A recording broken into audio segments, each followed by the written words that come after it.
Honorable the President.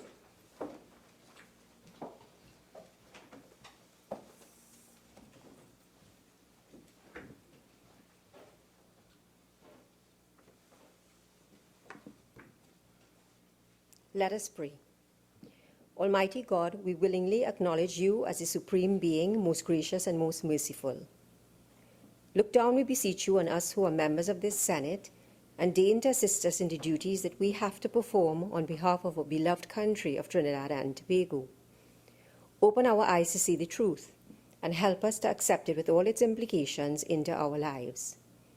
Direct us, O Lord, in our deliberations, so that setting aside private interests, unwholesome prejudices, and personal affections, we may treat all matters set before us with honesty, courage, and conviction.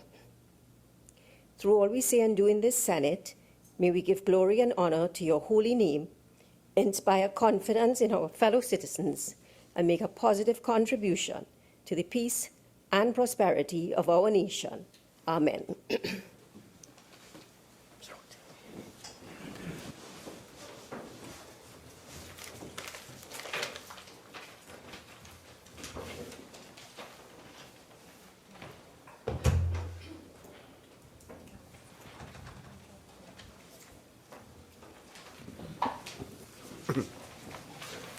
Announcements by the President.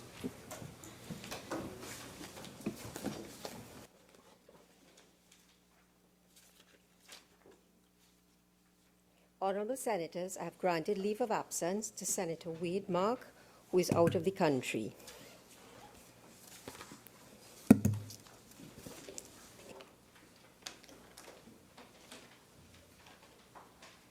Senators, I have received the following correspondence from His Excellency the President Anthony Thomas Aquinas Carmona, ORTTSC. The Constitution of the Republic of Trinidad and Tobago. Appointment of a temporary senator by His Excellency Anthony Thomas Aquinas Carmona, ORTTSC, President of the Republic of Trinidad and Tobago and Commander-in-Chief of the Armed Forces.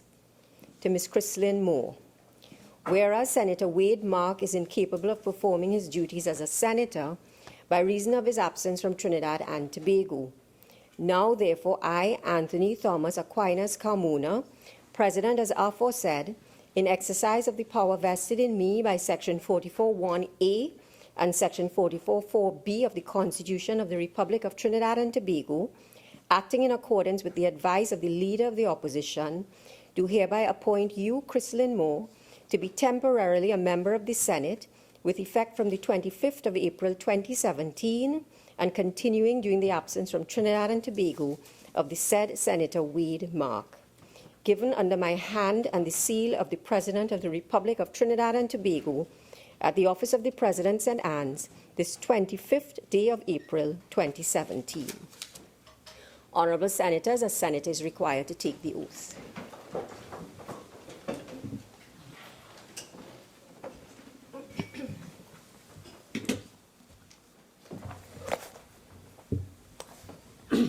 I, Christlyn Moore, having been appointed a Member of Parliament, do swear by Almighty God that I will bear true faith and allegiance to Trinidad and Tobago, will uphold the Constitution and the law, and will conscientiously and impartially discharge the responsibilities to the people of Trinidad and Tobago upon which I am about to enter.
Honourable Senators, as you're aware, former Senator Carol Cuffy-Dowlat passed away on Friday, April the 14th, 2017.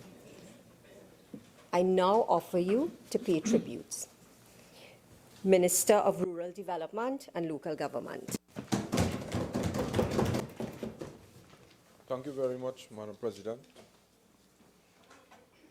Ms. Carol Cuffy-Dowlat was a good friend of mine and a colleague with whom I served with on the San Fernando City Council from 2003 to 2010.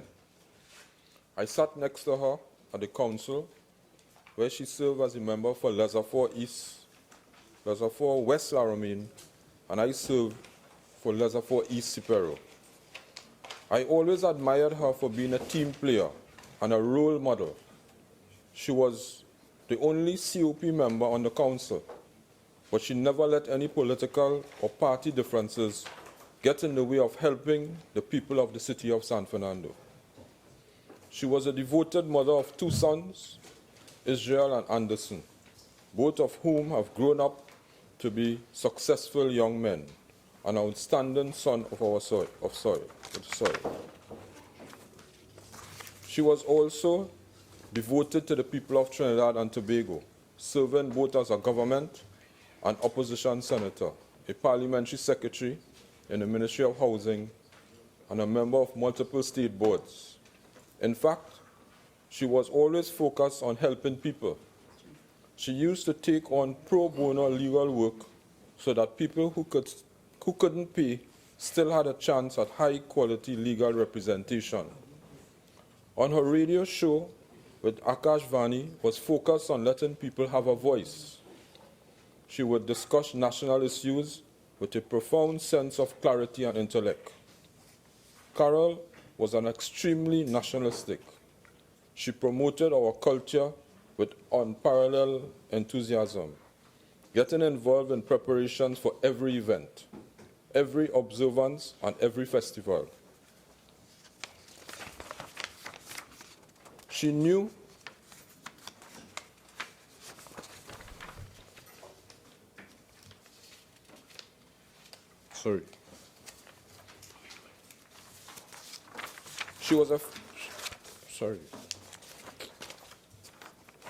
She knew that she had something to offer, and in her true spirit, she wanted to give back to Trinidad and Tobago. However she could. Her passion, national spirit, and dedication is unforgettable, and she will be remembered with the highest reverence. I offer my sincere condolences to her family, loved ones, and other former colleagues in this chamber. May her soul rest in eternal peace. Thank you. Senator Samuel. Madam President, I too want to join with my colleague on the other side and those on the other side on behalf of the opposition to pay tribute to what I term a fallen social hero and a former member of the Senate. To speak about, or to speak of Ms. Dowlat, is to speak about a rich legacy, a life of service, a life in various capacities, more so in the public domain. The first thing we've got to look at, Madam President, is the person Carol Cuffy-Dowlat. Brilliant and very analytical from what I know of her personally. Very, very sharp thinking person, high morals and standards, but with an unwavering dedication to truth. Many have said about her, if one was to highlight her greatest accomplishment, above all, her great accolades, the one easily chosen would be Carol's humanity and caring characteristic. As a human being, Carol was indeed a wonderful person, always willing to give, as my colleague has said, of herself to benefit others, while She was a brilliant mother and a source of advice and inspiration for many. And as many have also said, that their lives remain indebted to what she would have done and how her influence would have impacted their existence on planet Earth. Then there was Carol Cuffy-Dowlat, the attorney. Madam President, what stands out most was that there was this selflessness in Ms. Dowlat to give of her time and resources to enhance the lives of others, whose rights as citizens she defended based on the principles of freedom and equality. As a lawyer, she made significant contributions to the fraternity that she belonged to, but her greatest contribution as a lawyer will be remembered for the many individuals and by the many individuals who she represented and reached out to on a pro bono level. And then we see Carol Cuffy-Dowlat, the politician, starting her political career in the 1980s under the then National Alliance for Reconstruction, shifting into the United National Congress, where she became a government-appointed senator and served as the parliamentary secretary in the Ministry of Housing and Settlement. And then we see the many other aspects of her life politically, where she served on different boards. But in 2002, there was the Carol Cuffy-Dowlat, the local government councillor. So many aspects of her life. Serving for some 2 terms in the San Fernando City Corporation, where one of the things and the traits that has been highlighted about her was her passionate and an extreme feeling and adoration for people, and her concerns about the governance of our country and the welfare of citizens. But then there was Carol Cuffy-Dowlat, who also became a founding member of the Congress of the People and served tremendously well in her tenure as a part of that organization, a person of strong opinions and vigorously presented her views and became an outspoken talk show host, another aspect of her life.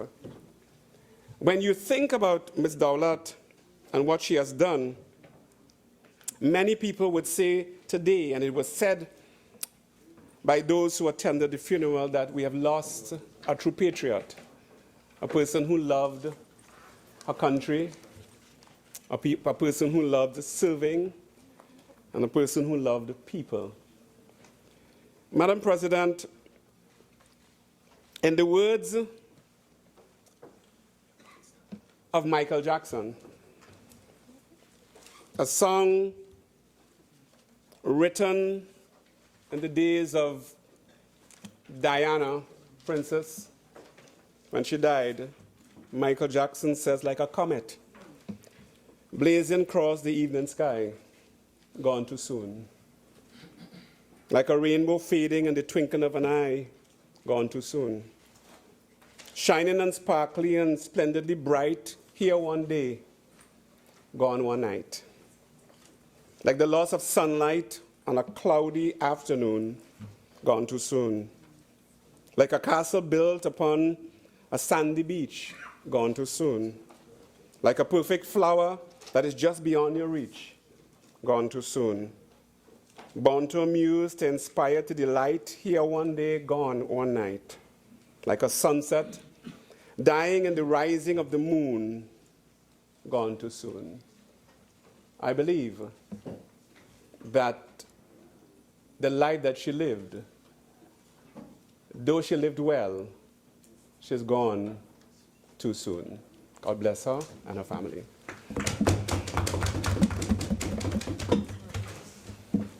Senator Crease. Thank you, Madam President. I first met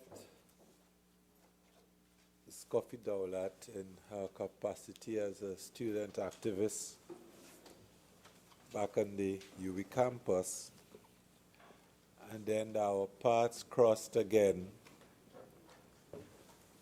when I was looking for residential farming type property, and she was an activist with Susu Lands and was trying to get me involved in that project. She was always someone who I felt stood committed to whatever cause she was involved in. And the third time that our paths crossed, she was then in the council, San Fernando City Council, and I was living in Vista Bella. And she had some relatives in the area. And our paths crossed again, and she said, "I know you." And I said, "Yes, from UWI, right?" Good. And then the other connection with Susu Lands came up. She was a tireless worker. She was serious. She was committed.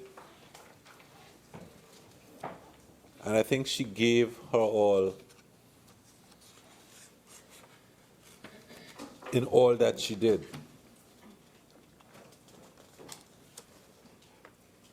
It is fitting that we remember her here today in her capacity as a senator.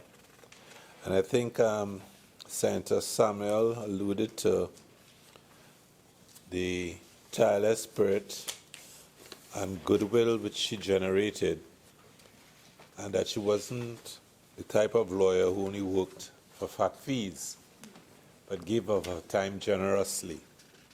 And I'm aware, because I sent someone to her once, and they came back full of praise, including the fact that she did not charge them for the service that she rendered. So that I can testify to the fact that she has been a worthy citizen, senator, lawyer, and activist generally. And I wish to publicly acknowledge that and to say thanks to her and her family for the contribution she has made to this country. Thank you, Madam President. Honourable Senators, I too wish to join in expressing condolences to the family of former Senator Carol Cuffy-Dowlat, a talented and caring daughter of the soil, an attorney at law by profession, and someone with a social conscience who offered herself to public life to make a difference. From what we have heard here today, she did accomplish that goal of making a difference, and we all collectively thank her for her service. Honourable Senators, I hereby direct the Clerk of the Senate to forward to her loved ones the transcript of the tributes paid to her here today. Honourable Senators, I now ask that we stand and observe a minute of silence.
Please be seated.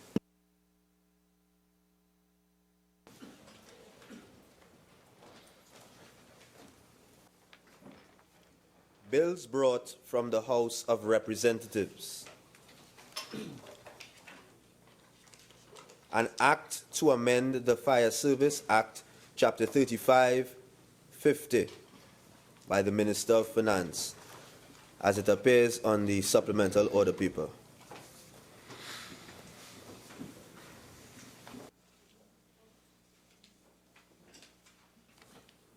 Petitions, papers. Leader of Government Business. Thank you, Madam President. Madam President, I have the honor to lay on the table the following papers as listed on the order paper and the supplemental order paper in my name and in the names of the Minister of National Security, the Minister of Tourism, the Minister of Finance, the Minister of Planning and Development, the Attorney General, the Prime Minister, and the Minister of Education. 1. The ministerial response of the Ministry of Energy and Energy Industries to the fourth report of the Public Accounts Committee on the examination of the report of the Auditor General on the public accounts of the Republic of Trinidad and Tobago for the financial year 2014, with specific reference to the Ministry of Energy and Energy Industries. 2. The ministerial response of the Ministry of National Security to the third report of the Joint Select Committee on Human Rights, Equality and Diversity on the treatment of child offenders at the Youth Training Center, St. Michael's Rehabilitation Centers for Young Male Offenders, and St. Jude's Interim Rehabilitation Center for Young Female Offenders. 3. The annual report on the operations of the Interception of Communication Act, Chapter 1508 for the year 2015. 4. The annual administrative report of the Ministry of Tourism for the fiscal year 2014. 5. The ministerial response of the Ministry of Tourism to the second report of the Public Accounts Committee on the examination of the report of the Auditor General on the public accounts of the Republic of Trinidad and Tobago for the fiscal year 2014, with specific reference to the Ministry of Tourism. 6. The report of the Auditor General of the Republic of Trinidad and Tobago on the financial statement of the Tobago Regional Health Authority for the year ending September 30th, 2010. 7. The response of the Treasury Division of the Ministry of Finance to the first report of the Public Accounts Committee on the examination of the report of the Auditor General on the public accounts of the Republic of Trinidad and Tobago for the financial year 2014 and 2015, with specific reference to the Auditor General's Department. 8. The ministerial response of the Ministry of Finance to the sixth report of the Public Accounts Committee on the examination of the report of the Auditor General on the public accounts of the Republic of Trinidad and Tobago for the financial year 2014 and 2015, with specific reference to the Ministry of Finance. 9. The report of the Auditor General of the Republic of Trinidad and Tobago on the financial statement of the Trinidad and Tobago Civil Aviation Authority for the year ended September 30th, 2006. 10. The report on the determination of salaries and allowances of members of the Board of the Office of Procurement Regulation. 11. The draft National Development Strategy 2016 to 2030, otherwise called Vision 2030. 12. The ministerial response of the Ministry of the Attorney General and Legal Affairs to the first report of the Public Accounts Committee on the examination of the report of the Auditor General on the public accounts of the Republic of Trinidad and Tobago for the financial year 2014 and 2015, with specific reference to the Auditor General's Department. 13. The ministerial response of the Office of the Prime Minister to the third report of the Joint Select Committee on Human Rights, Equality and Diversity on the treatment of child offenders at the Youth Training Center, St. Michael's Rehabilitation Center for Young Male Offenders, and St. Jude's Interim Rehabilitation Center for Young Female Offenders. And 14, the report of the task force appointed to review the government assistance for Tuition Expenses Program, otherwise known as GATE. I thank you, Madam Speaker. Madam President. Mr. Vice President.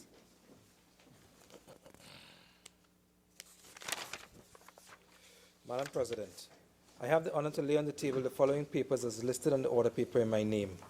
The response of the Auditor General's Department to the first report of the Public Accounts Committee on the examination of the report of the Auditor General on the public accounts of the Republic of Trinidad and Tobago for the financial years 2014 and 2015, with specific reference to the Auditor General's Department.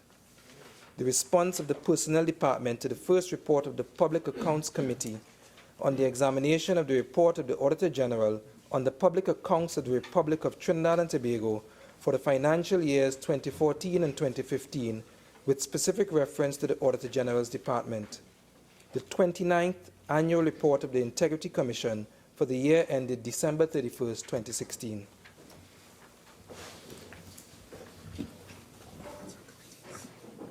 Reports from committees. Senator Small. Thank you, Madam President. I have the honor to present the following reports as listed on the order paper in the name of Senator Wade Mark. 1. The third report of the Public Accounts Enterprises Committee, 11th Parliament, second session, on the examination of the audited accounts, balance sheet, and other financial statements of the Community Improvement Services Limited, CISL, for the financial years 2008 to 2012. 2.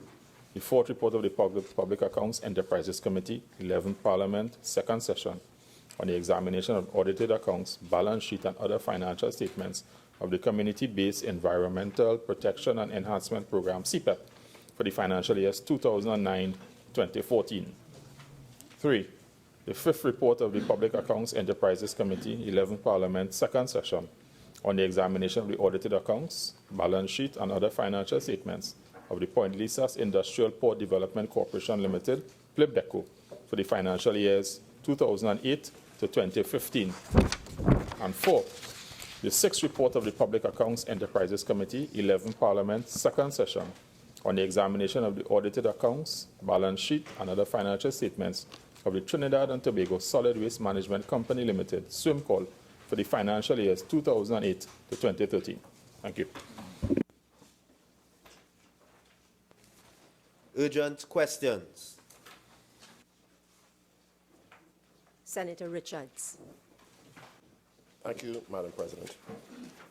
To the Minister of Energy and Energy Industries, can the Minister state what immediate measures have been implemented or are being implemented by Petrotrin to mitigate the environmental impact of Sunday's oil spill in the Guaracara River?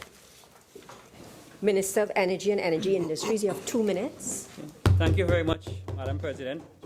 Madam President, on Sunday, the 23rd of April 2017, that's this Sunday gone, at around 2:45 p.m., fuel tank number 70, full storage at the Pointe-à-Pierre refinery, sprung a leak at its base.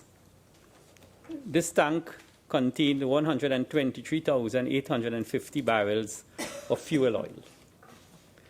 The majority of the oil was contained within the refinery area, luckily, should I say. However, some oil escaped into the marine environment. At that point in time, the strategy included the following: containment on land, which has been effectively done. That was done by transferring the oil, the remaining oil from the leaking tank into other tanks nearby. Skimming of the oil from the water using skimmers and portable storage tanks, the use of dispersants, the use of booms to protect sensitive areas such as Coffee Beach, Mangrove, and public beaches. Notice to mariners and fisher folks to be aware that their vessels could be impacted and to avoid areas of possible impact, which is basically the southwestern peninsula area. And at that point in time, to notify Tier 3 Oil Spill Response to the Oil Spill Response Limited so that it could be in a state of readiness for the mobilization of additional booms, skimmers, dispersants as necessary. As we speak, the mechanism's primary use to date has been the employment of containment booms at Pointe-à-Pierre to prevent additional oil from escaping the port area. The use of booms, vessels, and a barge to hoard oil and to transfer oil to the barge. So as it is skimmed from the water, it is transferred to Minister, the 2 minutes. Your time is up. Finish already? Yeah. Okay. And No, Minister, it's up. okay. Yeah. Then. Senator Richards.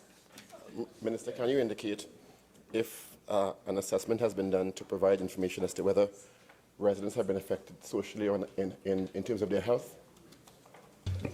That is currently being undertaken. With regards medical attention, there is very little people who sought medical attention based on the oil spill. On Sunday, there were about 5 people that were treated for just a little nausea at the Augustus Long Hospital. But the biggest risk really now is to the marine environment, and we are containing the spill. We're trying to protect the mangrove. As you saw on the newspaper today on the headline, there's a pelican that was soaked in oil, again, much to my chagrin. But we're doing all that is possible at Petrotrin to do the containment. Obviously, there will be an investigation as to why the tank failed, and that has to do with the whole concept of asset integrity and the in-house inspection system of the assets. Minister, can you indicate if Petrotrin and the ministry has been proactive in terms of advising residents about precautionary measures to protect their health? Minister. As far as I'm aware, Petrotrin has a response team that they have a response station that is manned by Petrotrin, the Ministry of Energy, the EMA, the IMA, the Institute of Marine Affairs, and other agencies of the state. But the communication aspect of it, it's still, as we speak, it doesn't affect significant areas of population because the spill is largely confined to the Pointe-a-Pierre area. It has not gone down deep into the Southwest Peninsula like the last set of spills that went into Coffee Bay in La Brea in particular. Senator Sturge. Minister of Education, in light of the fire which prevented the reopening of the Cunupia Government Primary School yesterday, what alternative arrangements are being made to facilitate the students and staff? Madam Leader of President, Government Business. I crave your indulgence to request that this question be deferred. The Minister of Education will be coming to the Senate to do a matter on the adjournment at approximately 6, at which point in time he will address this question. So we will defer this question until later in the proceedings. Senator Sturge. To the Minister of Public Utilities, given the increasing complaints of no pipe-borne water in Penal and other parts of South Trinidad for as much as a month, can the Minister indicate when a reliable supply of water will be returned to these communities? Minister of Public Utilities. Madam President, I'm not so sure whether the time frame stipulated by my friend is accurate, but notwithstanding, based on the current dry season conditions, the Water and Sewage Authority will be taking steps to redistribute available supplies to meet the demands to customers all over Trinidad and Tobago, including Penal and the area referred to by my friend. Production was previously increased at the Point Lisas desalination plant by approximately 2 million gallons daily. The authority will be increasing production at its Caroni and Hollis water treatment plants in Tobago and Hillsborough water treatment plant in Tobago by approximately 11.3 million gallons daily. This is in keeping with the government's goal to provide a more equitable and sustainable water supply to all communities in Trinidad and Tobago. This will permit redistribution of supplies to areas impacted by the dry season, including South Trinidad and communities in Penal. It is expected that there will be an impact on service within the next 3 or 4 days in these areas. Contact will be maintained with stakeholders, including the members of parliament, councillors, community representatives, and the residents in this regard. WASA will also be publishing a list of its revised water supply schedule later this week to better inform customers system-wide of their respective periods of supply. Customers are encouraged to institute conservation measures to ensure a continued availability of this precious commodity for the remainder of the dry season. Thank you, Madam President. Senator Sturge. Madam President, through you, having regard to the answer given by the Minister, can the Minister indicate how it is that these particular communities came to suffer, but this affliction has not affected West Trinidad and other affluent areas? Senator Sturge, that question does not arise, so I will not allow it. Senator Ramdeen. Madam President, through you, could the Honourable Minister indicate what is the mechanism by which the Water and Sewage Authority informs itself about the different areas that do not have a proper supply of water throughout Trinidad and Tobago? Minister. Very much. My friend Senator Ramdeen ought to take note of the fact that WASA has been at this business for many, many decades. WASA has well-tried and tested systems in place. WASA understands its customer base, and WASA has been distributing the water as equitably as it could in all of the circumstances in the way I have already explained. Thank you very much, Madam President.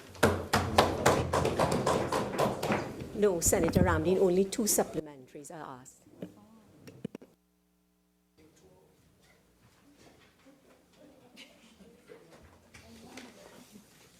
Questions on notice?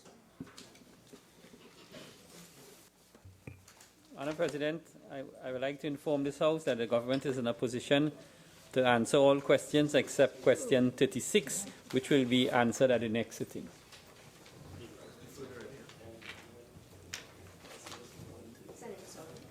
Through you, Madam President. Question 40 to the Minister of Tourism. Leader of Government Business. Madam President, initially this question is based on a false premise. The hotel occupancy rate in Tobago is far more than 10%. The Division of Tourism, Culture and Transportation, Tobago House of Assembly, which has responsibility for the development of tourism in Tobago, has indicated that the average occupancy rate for the period January to November 2016 was 40% for hotels and 32% for guest houses. Overall, average occupancy over the period was 38%. The Division of Tourism, Culture and Transportation has identified several strategies aimed at increasing arrivals in Tobago in the short, medium and long term. In the short term, they are as follows. Intensify efforts at marketing the destination locally, regionally and internationally.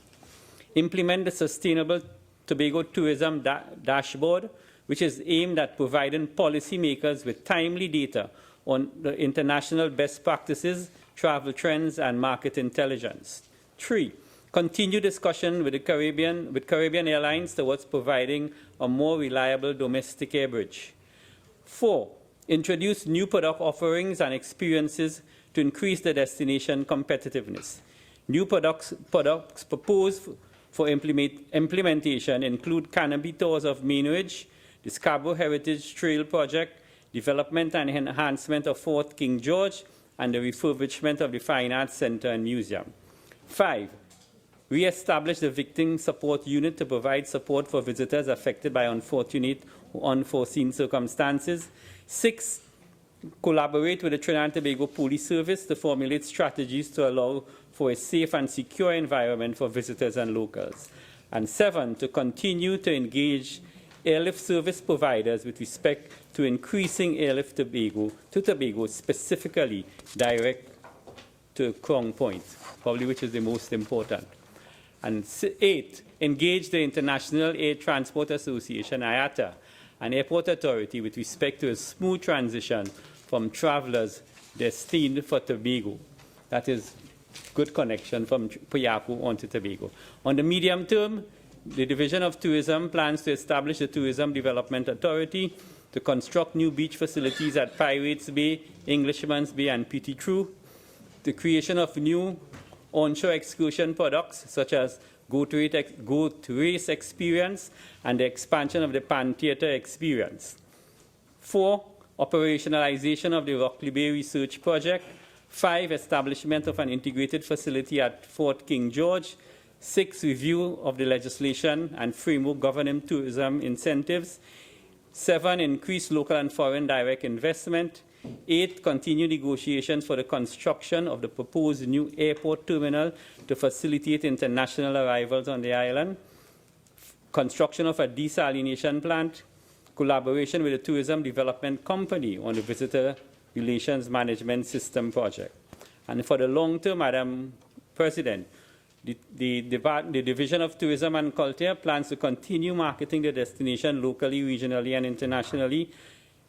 Most importantly, the proposed construction of the new airport terminal, the construction of a new cruise ship port, the continued discussion with CAL towards the establishment of a policy to identify standards to facilitate the seamless transitioning process of passengers traveling from international to domestic. 5, the construction of the Sandal resorts to increase high-end accommodation as well as to improve the quality of room stock.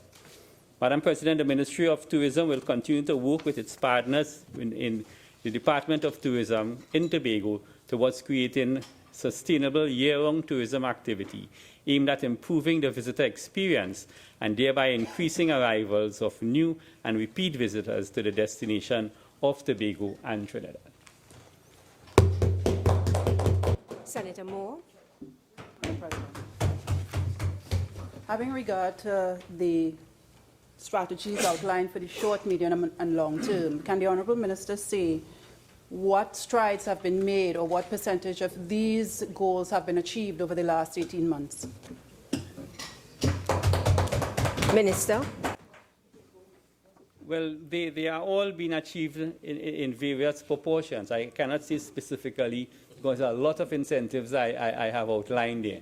And some of the data capture is not to the level to say that we are 40% complete, 30% complete, but this is the basic plan that the Division of Tourism in Tobago has. And based on the occupancy rate, which the question did say that it was 10%, it's more in the 40s. And in the 40s, based on the constraint that the Tobago tourism industry currently experiences, I think it's still quite an impressive number, and it will only get better. Senator Moore. Through you, Madam President. Having regard to the Honourable Minister's opinion on the true numbers, can the Honourable Minister say whether this completes a downward trend in Tobago tourism over the last 18 months? I don't think it has been a downward trend. I think it has been a flat line, as it were. It hasn't gotten significantly bad that we have to raise a red flag. But I think the turning of the slope in the upper direction is still a challenge. And as I said, the whole tourism sector, both in Trinidad and Tobago, is working on it. And that all has to do with the restructuring of the tourism product. Senator. Madam President. Having regard to the fact that 40%, the Minister's utterances that 40% in hotels and 32% occupancy in guest houses does not raise a red flag, what in the Honourable Minister's opinion would raise a red flag for occupancy rates in Tobago? I won't allow that question. Senator Moore, yes. Thank you very much, Madam President. Having regard to the current trends as outlined by the Honourable Minister with regard to the Minister's opinion or his research on occupancy rates, can the Minister say when an improvement, when a measurable improvement can be expected? Minister. I think we will have a measurable improvement coming down to the end of this year in the winter season, and most definitely in 2018. As I speak, the Minister of Tourism is not here because she's engaged in a meeting with British Airways in Tobago as we speak, because fundamental to the tourism product is airlift. And unless we don't get airlift right, the foreign tourists or the international tourists, which is different from domestic tourism, we will not improve. So I think the very fact that she's meeting with British Airways today and couldn't be in the Senate is a sign in the right direction. Senator Solomon. Senator Solomon, just for the record, though, I should point out to members that Senator Solomon is posing the questions on behalf of Senator Mark. Senator Solomon.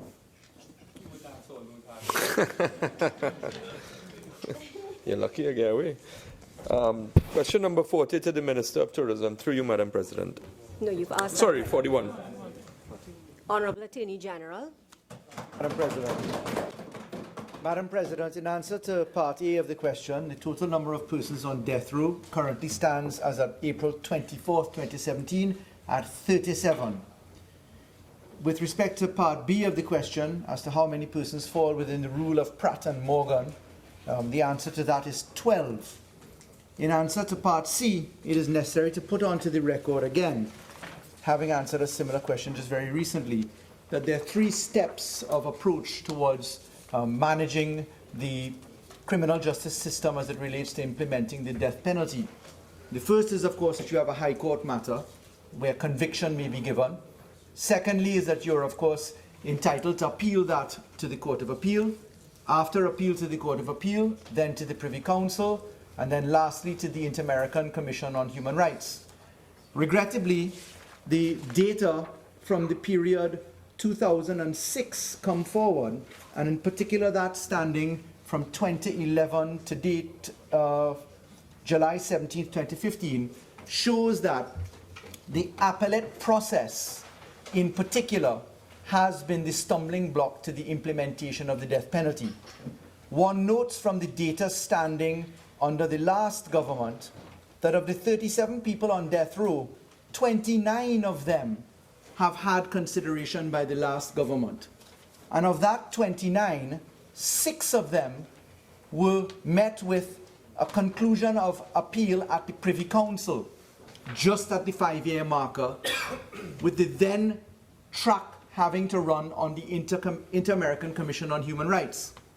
One can see from that particular approach that regrettably, prior to this government, no tracking mechanism had been put in place to deal with the state's input into the appellate process, be it at the Court of Appeal level, the Privy Council level, or the Inter-American Commission on Human Rights.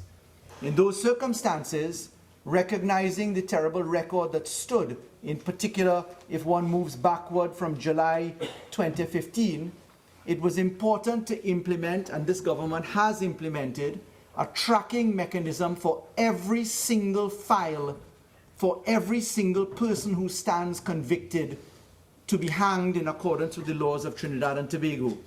With that said, the government, in tracking on a daily basis, notes that in the period 2016, that is from the 19th of May 2016 to today's date, 8 new persons have been committed to hang. That 8 is, of course, included in the number of 37 that stood on death row. The 25 persons in total being tracked for the implementation of the law, the application of the law, are being tracked so that the state ensures that every step that it has within its power to comply with the state's input into the appellate process is preserved and is in fact accomplished. In those circumstances, we expect to carry out the death penalty as soon as is lawfully possible in all the circumstances. Thank you, Madam President.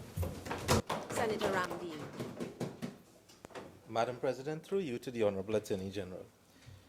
What steps have been taken with respect to the 25 people who are now presumed, having regard to the answer of the Attorney General, to be suffering cruel and inhumane treatment in death row?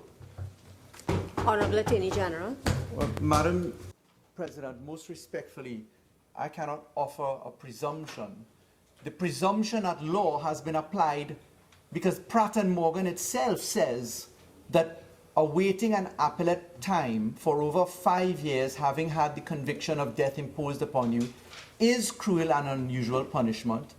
And I've just said that 25 people of the 37 have not been considered to be the beneficiaries of the rule in Pratt and Morgan, and therefore have not yet crossed the bar of being in cruel and unusual punishment. If in fact that was the case, Pratt and Morgan would have been applied, unless there is new consideration by the highest court of appeal, which in our case is the Privy Council, that there is some circumstance other than that set out in Pratt and Morgan. My learned friend's question seems to be entirely misplaced. Senator Ramlee. Madam President, it is my error that I didn't understand the information of the Honourable Attorney General. So, sure. What steps are being taken by the government of Trinidad and Tobago to deal with the 12 people who are now incarcerated on death row, who are suffering cruel and inhumane treatment, to either commute those sentences or remove them from death row? Honourable Attorney General. Madam President, again, there appears to be a fundamental ignorance of the law. The sentences have been commuted by operation of the rule in Pratt and Morgan, and they are therefore sentenced for life imprisonment, there to be kept until their sentence is carried out. Again, I cannot understand where this question springs from, either in terms of logic or law. Madam President, to the Honourable Attorney General, why are those 12 persons whose sentences have been commuted according to the law as exposed by the Honourable Attorney General still incarcerated on death row, awaiting execution, while their sentences, according to the legal advisor to the Cabinet and the government, have been commuted? Before I call on the Attorney General to answer, I just want to caution members when asking questions, ask a question. All of the extraneous information, keep that out of the question. Honourable Attorney General. Madam President, the information provided by the Commissioner of Prisons in respect of this matter related to the question asked by Senator Mark. In answer to those questions, the responses were already posed.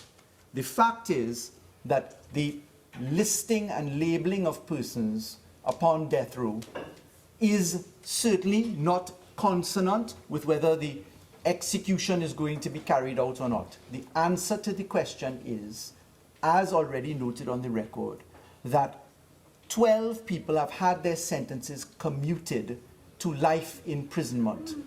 They are, as a matter of labeling only by the Prisons Authority, listed as far as the information given to me by Prisons Authority as being persons at death row. That is, persons who have had a sentence of death passed by a court of law and affirmed. Those persons are labeled by the prisons. The fact is that they are kept in prison under the warrant by which they are kept there by the Commissioner of Prisons in accordance with the law. The commuting of the sentence to life imprisonment is a clear statement of law that the death penalty will not be carried out. Again, the attempt to twist logic into reality is just simply lost. Senator Ramlee. Madam President, through you, could the Honourable Attorney General indicate whether Mr. Peter Pursglove, QC, has rendered any advice to the government of Trinidad and Tobago since September 2015, when this administration came into power, with respect to the carrying out of the death penalty? Senator Ramlee, I will not allow that question. Senator Solomon. Through you, Madam President, question number 42 to the Minister of Social Development and Family Services. Minister of Social Development and Family Services. Thank you, Madam President. The Ministry of Social Development and Family Services has been in contact with the family of 8 in Springdale, Claxton Bay, and 2 families, each with 3 persons in Second Caledonia Mover, in its capacity as second responder with responsibility for providing support to victims of natural or man-made disasters. These families were initially provided with food support, counseling, and clothing for all members of their family. Additionally, they were informed of the other grants and services available to them from the ministry. These included household items up to $10,000, a clothing grant of $1,000 per person, school supplies of $1,000 for children attending secondary school and $700 for children attending primary school, house repairs up to $20,000, house rental grant of $2,500 for a maximum period of 6 months if required, and the counseling services. Subsequently, the Claxton Bay family informed the ministry that they had received assistance from a private entity to rebuild their home. They requested and were provided with a purchase order for household items. Additionally, one of the Mover families was provided with a purchase order for the clothing grant, and their request for assistance for home repairs is currently being processed. The other family requested and was provided with assistance to undertake household repairs. Thank you, Madam President. Senator Solomon. No, we didn't. 42. Right? That's okay. Thank you, Madam President. Question number 63 to the Minister of Social Development and Family Services. Minister of Social Development and Family Services. Thank you, Madam President. Yes, Madam President, the government intends to implement a national parenting policy. The ministry expects to finalize the draft policy by May 2017. This draft policy would then be subject to public consultation, and finalization of the national parenting policy is expected to be completed by July 2017 and implemented by the end of fiscal 2017. Thank you, Madam President. Supplemental, Senator Richards? No, Madam President. Okay. Senator Richards.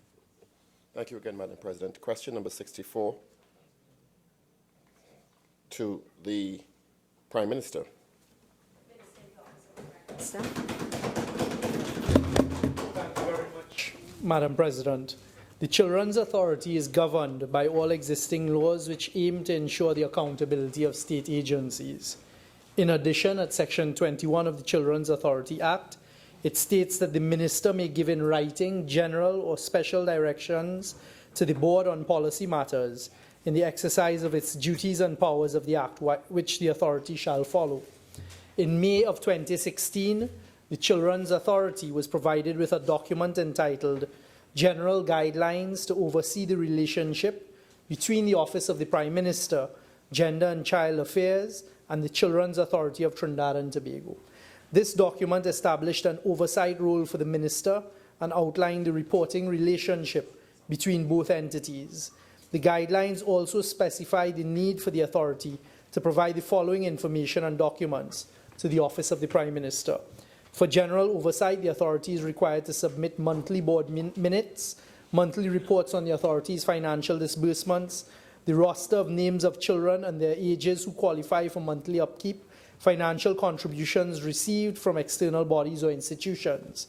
For community residences, the authority is required each quarter to provide a list of licensed community residences, a list of community residences awaiting licensing or renewal, a list of community residences whose license have been cancelled and the reason for their cancellation, and documents supporting the payment of financial support to the children in care at community residences. C. In the area of public awareness, the authority is required to inform the minister of its plan for public campaigns and propose public statements. D. The minister from time to time may also request special reports from the board on specific matters and will convene meetings with the board as is required. E. On an annual basis, the authority is required to submit its annual report detailing its activities over the financial year as set out in Section 49 of the Act. The above information, documents, and meetings are used in assessing the operation and performance of the authority. Senator Richards. Can the Minister indicate if, given what the Minister has just indicated in terms of the operations and the regulations and the rules regarding the authority, if a report has been completed regarding the recently published issue that has raised concern about the director and the housing of a minor in her personal residence? Minister. Thank you very much. A report was done by the Children's Authority at the request of the Honourable Minister who oversees this area. However, it is currently before Cabinet for the appointment of an investigative team to produce a report for specific areas that the Minister has identified she would like to have properly investigated. That's currently before Cabinet for approval. Senator Richards. As in the run-up to, or as the investigative committee is put together, has the ministry put systems in place, given the fact that the situation involves the director, to ensure that similar instances do not occur, and also to deal with the other, sorry. Question at a time. Minister. The answer is that they have been alerted to the fact that an investigation is going to be conducted into this area, and one would be very surprised if, in light of that, anybody goes and repeats what may or may not have happened. The guidelines that I outlined in the original answer govern how the placement of children, etc., and the reporting should take place. So the answer is that we would not expect any reoccurrence of the matter that has transpired. Senator Richards. With all the good intention of that answer, has there been an indication as to whether or not there were other instances that may have occurred, even with good intention in that situation, and before the investigation is complete, and systems being put in place to ensure that those situations, if they did occur, have been addressed in a forthright manner? Minister. President, through you, we have no such information before us at this time. Senator Ramdeen. Madam President, through you, could the Honourable Minister indicate whether there are currently any licensed community residences in Trinidad and Tobago or rehabilitation centres according to the Children's Act? Senator Ramdeen, that question doesn't arise.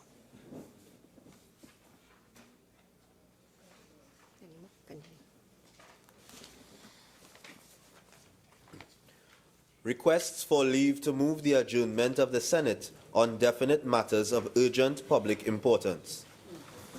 Senator Ramdeen.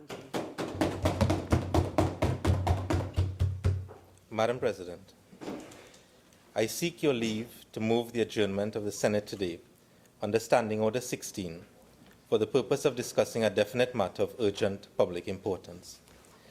That is the failure of the Ministry of Public Utilities to ensure that citizens throughout the country receive a continuous and proper supply of water. The matter is definite because it pertains specifically to the supply of water to the citizens of this country, which is a necessity for each and every citizen to survive. The matter is definite because there are specific communities that are today, as we speak, without a supply of water and have been so for some time. Some communities are not even the beneficiaries of a truck-borne supply of water, and the number of persons who are affected is increasing daily.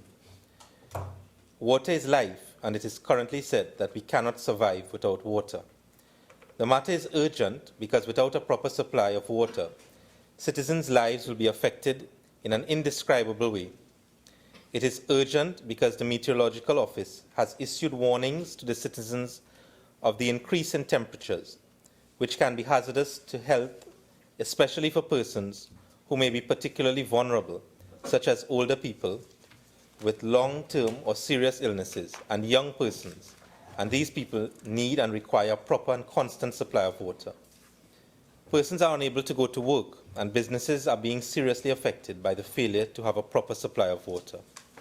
The matter is of public importance because cities, towns, and villages throughout our country are affected by a continuing failure to have a proper supply of water. In some communities, schools are being closed early and workers are being sent home due to the lack of a proper supply of water. Health institutions, such as health centers and hospitals that are essential to the public, are now under threat of being shut down because they have no water. The effects of a continuation of this water shortage can be disastrous to the entire country, and the Honourable Minister must provide the country with some assurance that this situation will be resolved in the shortest possible time. I thank you, Madam President.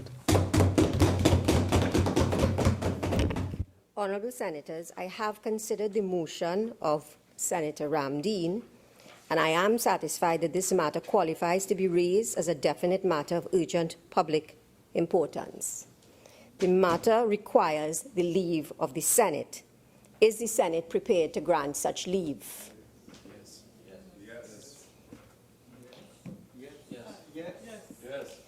Honourable Senators, I remind you of the standing orders. Is the Senate prepared to give such leave? Yes.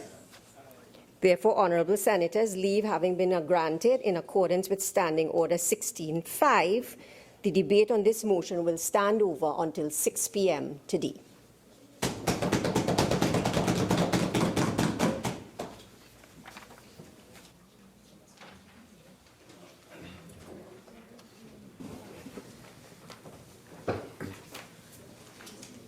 Public business, private members' business, motions.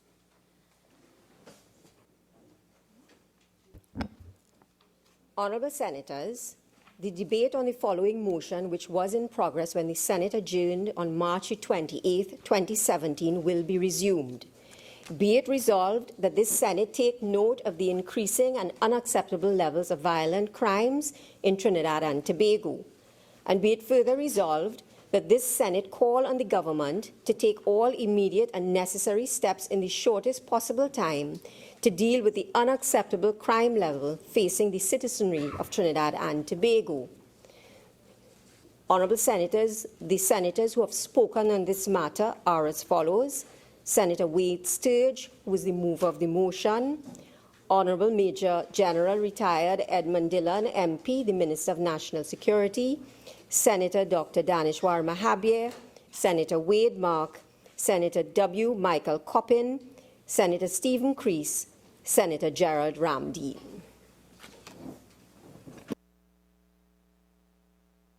Senator Cummings.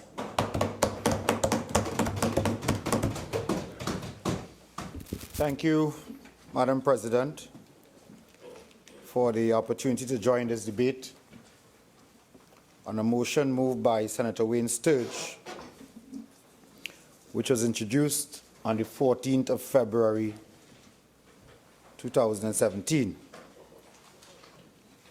And Madam President, as you reminded us all, the motion calls on the government to take immediate and necessary steps in the shortest possible time to deal with the unacceptable crime level facing Trinidad and Tobago. Well, Madam President, there is no comfort with the level of crime in Trinidad and Tobago. I don't think anyone, either on the opposition benches or the government bench or the independent bench in this House would find comfort in the crime levels that we are experiencing in the country at this point in time. Senator Sturge in his preamble states that it is the responsibility of the government to ensure public safety and security through the maintenance of law and order. I don't think any of us could argue with that. It is universally accepted as a governance principle. But what we sometimes have to step back and consider is that crime, while of concern to all of us, must never be used as a political tool. It is real, and it affects each and every one of us. It matters not whether you're in government, in opposition, whether you're an independent.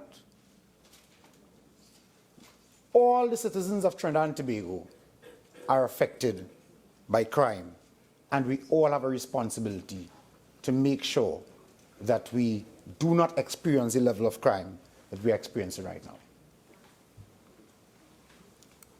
It seems that it has become sort of the mantra of the opposition as they address issues to coin it along the lines of the government has failed to address. And when they don't say the government has failed to address, they flip that and they say the failure of the government. Somebody somewhere must have advised the opposition that if they repeat the word failure enough times, that it will stick and that somehow it will bring them some political benefit. And I would suggest to them that maybe they need to rethink that. I don't think it's working at all. I spent some time in Enterprise recently in an attempt to get a better understanding, Madam President, of what are some of the issues facing these so-called hotspot areas. Because when the opposition comes to the House and speaks about crime as though it is a PNM thing, and somebody said that, I think in the motion, I recall something like that being said by the mover of the motion, as though it is when the PNM is in government and some statistics were used, and all of the statistics debunked by my colleague, Senator Coppin, to suggest that during the time of the UNC in government, crime was lower, and when the PNM came into office, some mysterious thing happened and crime increased, and several statistics were given, all of which were debunked by Senator Coppin. And clearly, because the statistics were not taken, I believe, from a credible source. Madam President, no murder, one murder a year is too much. The loss of life is devastating to family members. It does not matter on which side of the political divide you sit. And no responsible opposition should piggyback on the issue of crime for political and to score cheap political points. It is irresponsible and it is reckless for any opposition party to do that. But I have noticed over the years that successive UNC opposition have chosen as their strategy the issue of crime because they know it touches the life of each and everyone. It is a fear tactic used by political strategists who wish to score some political points. And if we examine the history and the record of the UNC when in government, because if such a motion comes now compelling the government to take certain action, then it falls to us to examine the work of the UNC when the UNC was in government. Sure. Falls to us to do that. Because you cannot, when you are in opposition, conveniently call on the government to take action. But yet when the UNC was in office, you had no solution. Let us examine what transpired during 5 years and 3 months in office of the UNC. And, Madam President, of all the crime strategies the UNC was able to come up with is the grand state of emergency. That was their strategy. That is their record. And what did we experience with this masterful plan of the UNC government? Madam President, I quote from an article published in The Guardian on Tuesday, 23rd, 2011 by one Reshma Raghunath. And I know they don't like to hear this, but we will not forget and we must be reminded. Because when you come like Pontius Pilate, raising your hands as though your hands are clean, we must remind you of what you did when you were in office.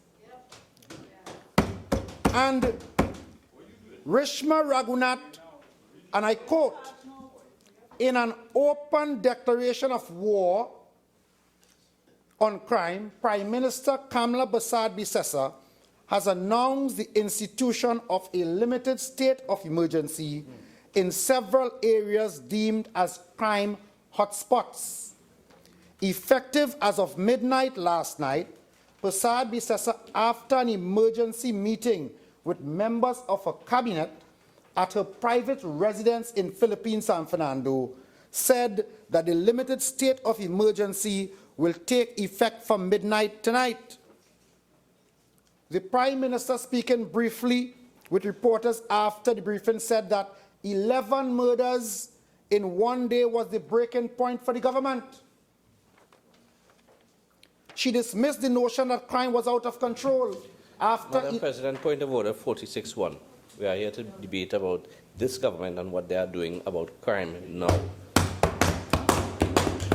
Senator Cummings, continue. Thank you, Madam President. We are talking about crime in Trinidad and Tobago. Whether the UNC is in office or the PNM is in office, you introduce it, don't run from it. So, Madam President, with 11 murders in one day, the Prime Minister said that crime is not out of control, but it is a cause for concern. And what was the UNC remedy? A state of emergency.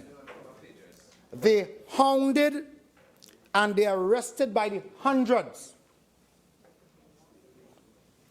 young men from depressed communities in Trinidad and Tobago, Madam President. These young men, over 4,000 of them, mostly young Afro males from urban Trinidad, were denied their constitutional rights in an effort to show that the then government was fighting crime. It failed, Madam President. Wrongful arrest. It failed, and we witnessed the failure of the UNC government and their attempt to deal with crime in Trinidad and Tobago. What damages and for wrongful arrest? Madam President, on this issue, recently, in 2015, the Express published an article by Richard Charan on June the 30th, 2015. And in this article, Charan writes, the state can expect a slew of civil lawsuits resulting from the ruling yesterday of the High Court Judge Joan Charles, who found that the arrest of a Marabella parlor owner during the 2011 state of emergency amounted to wrongful arrest, false imprisonment, and malicious prosecution. Kevin Stewart was awarded more than $350,000 in aggregated damages and exemplary and special damages as compensation for his arrest. Madam President, I know you all will stand up all day. Madam President, on a point of order, Standing Order 47. The matter that Senator Cummings is referring to is now engaging the attention of the Court of Appeal. And therefore, I think the Honourable Senator should be very careful in observing Standing Order 47. It is a matter that is currently engaging the Court of Appeal on an appeal from the decision of Madam Justice Joan Charles. Senator Cummings, could you be very careful in your references to any court actions, okay? President, Madam President, the act of instituting a state of emergency as a crime measure failed miserably. It was a failure of the UNC government. And after 4,000 arrests, Madam President, they don't like to hear the truth, you know. After 4,000 arrests of young men all over Trinidad and Tobago, I have yet been able to identify one successful prosecution from these arrests. Not a single one. This was of nil effect, and the crime situation experienced no change. That is the record of the United National Congress government, Madam President. It was an act of desperation, targeting a certain sector of our society. You look at who comprised the majority of the detainees and draw your own conclusion, Madam President. So, if when in government the UNC had no solution, one would expect, Madam President, that while in opposition, they will conduct themselves responsibly, and that they would support measures brought to this parliament by the government to assist with dealing with the crime problem. But they speak with forked tongue. On the one hand, the opposition cries and moans over the issue of crime, but on every occasion that the government brings measures to the parliament that would seek to address the issue of crime and criminality in Trinidad and Tobago, the UNC runs and hides. No support whatsoever. Look at what they have continually done. And you can find several contradictions in their position. Every time they're in government, they will preach one thing. The very thing that they promote when they're in government, when they're in the opposition, they are the first to oppose it. How can that make any sense? That making any sense? No, Madam President. Their conduct can best be described as passive civil disobedience. Passive-aggressive. Because the opposition is part of the architecture of the governance of the country. The role of the opposition is not to make sure and oppose everything that comes from the government. And therefore, if the opposition does not rise to the occasion and behave and conduct themselves in a responsible manner, they are more part of the problem than part of the solution. So don't come crying about the government failure to deal with crime. And every opportunity you get, you do something different. You delay, you oppose, you obstruct. And when you fail to obstruct the government in the parliament, the next thing you do is run to the court to try and thwart what the government is trying to implement. Very obstructionist. One of the mover of the motion went to lengths to speak about the failure of the government to appoint a commissioner of police and deputy commissioner of police. Oh, isn't that ironic? Because the country must ask, on whose doorstep should we place that? When it is the action of the opposition that is preventing such appointments. It is the action of the opposition outside of the parliament. I know you'll stand up all day. The court has ruled that my friend cannot impute improper motives to the court.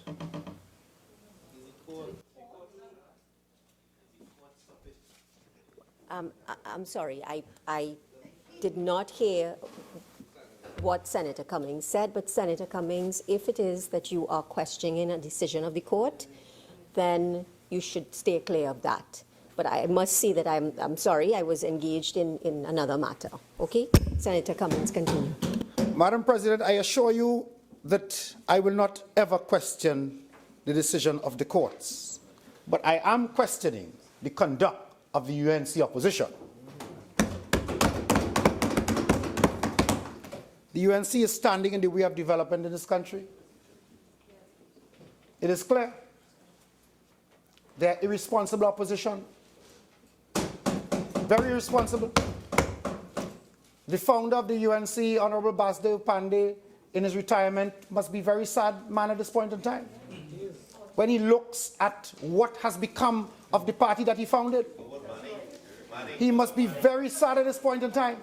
When he looks at what we have on offering from the UNC, I am sure old Bass is probably wondering, what has happened to my UNC? I am sure, Madam President, we must stop politicizing crime. There are many factors that we have to consider when treating with this issue. And the government is about taking a holistic solution to the problem. The government is not about scoring cheap points. The government is not about knee-jerk reactions. We bring solutions here every time and you don't support it. My friends, the Minister of National Security spent a length of time speaking about the 5 pillars on which the government policy and strategies are founded.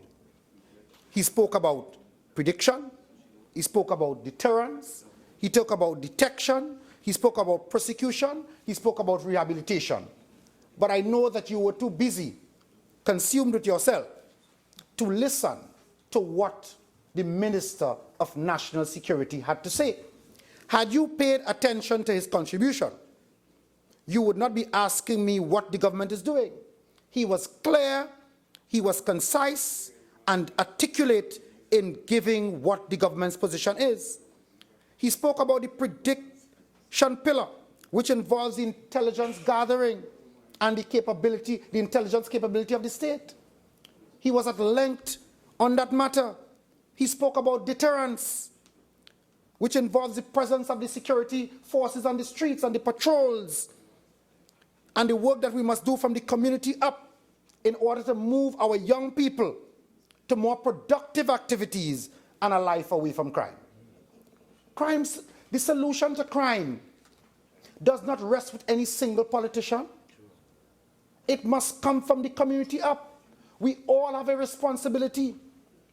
Madam President, I took some time to read from what people more learned than myself have to say on this matter.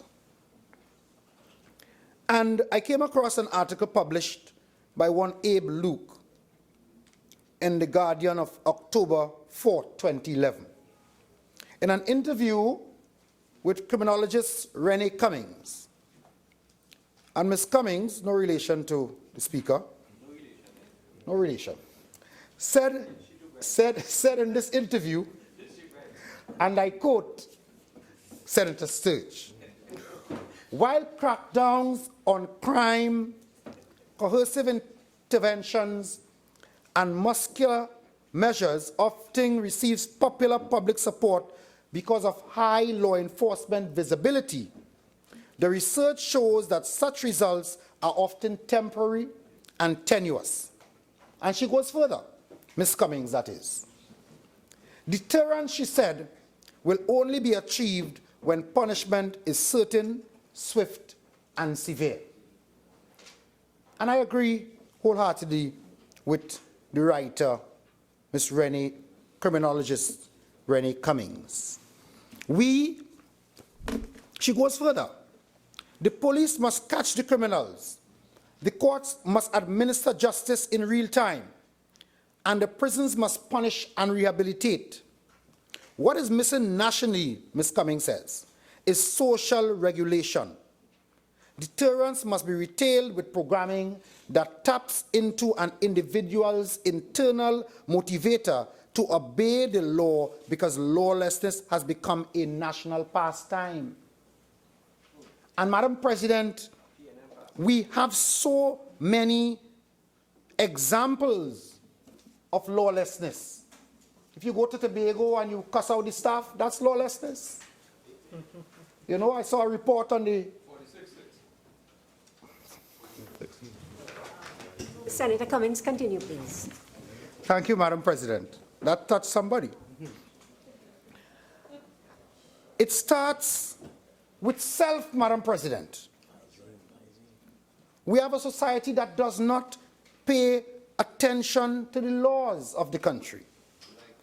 We view crime as murder only. Why we do not focus much on the other serious crimes. But from the community level, Madam President, we must do our part because the lawlessness has to stop. We witness it on the roads as there's little regard for the speed limit, traffic lights, and other traffic laws. Squatting is illegal, yet some people squat on lands, land grabbing, only to sell the state assets at a profit later on. In most communities, drug blocks are as established as the parlor on the corner, so that the parlor selling sweets and dry goods on the corner is established as the drug blocks. The residents in these communities know where these drug blocks are. They know who the pushers are. It appears that only the police do not as yet have the information as to who these pushers are in the communities. And we know, Madam President, that the drug trade is tied to the guns. And then the guns are used to protect turf. And this results in the high level of killings and drug wars and fights between gang against gang. That is what is happening in enterprise. And if we understand what the situation is, maybe the opposition might be convinced to be more cooperative with the government to deal with this problem of crime in Trinidad and Tobago. It is not a political issue. It is one that requires the opposition to be responsible, as much as it proves difficult for them to be. Madam President, I have said it here before in the Parliament, and we need not bury our head in the sand. We have a problem with the urban youth in our country. That is a reality. Senator Sturge is a practicing criminal attorney. And so I know he will agree with me. We have an issue when it comes to our urban youth in Trinidad and Tobago. I checked with the prison statistics, and our prison population is currently approximately 3,680 or so prisoners. Of this figure, 64% are on remand. Of the total prison population, Madam President, 56% are of African descent. 34% are of East Indian descent, and this information is directly from the prisons. And 10% mixed. And so, let us look at, Madam President, if I allowed, I'd like to share from Professor Ramesh Devsaran, who wrote in a book called Inequality, Crime and Education in Trinidad and Tobago, Removing the Mask. And what does Professor Devsaran say? Professor Devsaran is a criminologist, well-renowned. And he speaks to the question of why some of these problems exist within these communities. He says at page 300, it is almost misleading to youths to advocate education as the key passport out of crime and for better life when the road is so twisted, prejudiced, and apparently discriminatory for those who are starting from far behind. Madam President, we know that the issue of crime is not just a question of policing, and that is why the PNM government is making sure that in addressing this issue of crime, we do not respond to the opposition in a knee-jerk way, and that a holistic approach is taken involving the education ministry, social development, community development, working along with the Ministry of National Security to ensure that within the communities, those who are determined as high-risk communities, that the required social intervention takes place to make sure that the crime that we speak about and that we are all concerned about is arrested at root cause. And that is the work of the PNM government. That is how this government operates responsibly. Madam President, I came across a piece of research done by the committee appointed in 2013. And this committee involved Professor Selwyn Ryan, Dr. Indira as chairman, Dr. Indira Rampasad, Dr. Lennox Bernard, Professor Patricia Mohammed, and Dr. Marjorie Torp. And as I made my intervention in Enterprise, I sought to relate some of what I witnessed in that community to the research conducted by this committee. And their report is entitled, "No Time to Quit, Engaging Youth at Risk." And it really is a very serious problem, Madam President. I mean, Enterprise is hot in the news now, but we have other at-risk communities that over time requires the attention that would cause these young people to find some hope and some different way of life. Many of these young men, and this Enterprise falls in the Chaguanas East constituency, which is represented by the UNC in the parliament. These young men, many of them, find no hope. They need direction in life. Many of them, when they leave the school system, the only industry that they feel or they see that they can get involved in is one of drugs and all the attendant negatives that come with that. And therefore, we are going into the communities. It is not just about arresting young men and placing them in prison. It is about making sure that you address the root cause of the problem and impact on the lives of these young men within the community in which they live. It is not just about coming here and spewing statistics about how many people the police arrest, or how many are charged, or how well the judicial system is working. We need to be a more caring society. And that is something I would certainly like to give a lesson to the UNC in true PNM style.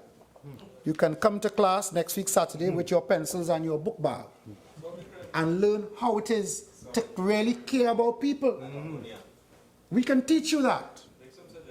We can teach you that. We can show you that as even though you are opposition and you're called opposition, you can take one issue out of the basket and decide we will not politicize this issue. Yes, let's do it together. We will not run rings around this issue. We will not try to score political points of this issue because it affects all of us. Both government and UNC supporters will all like to see the issue of crime dealt with. And they are looking at you, opposition members.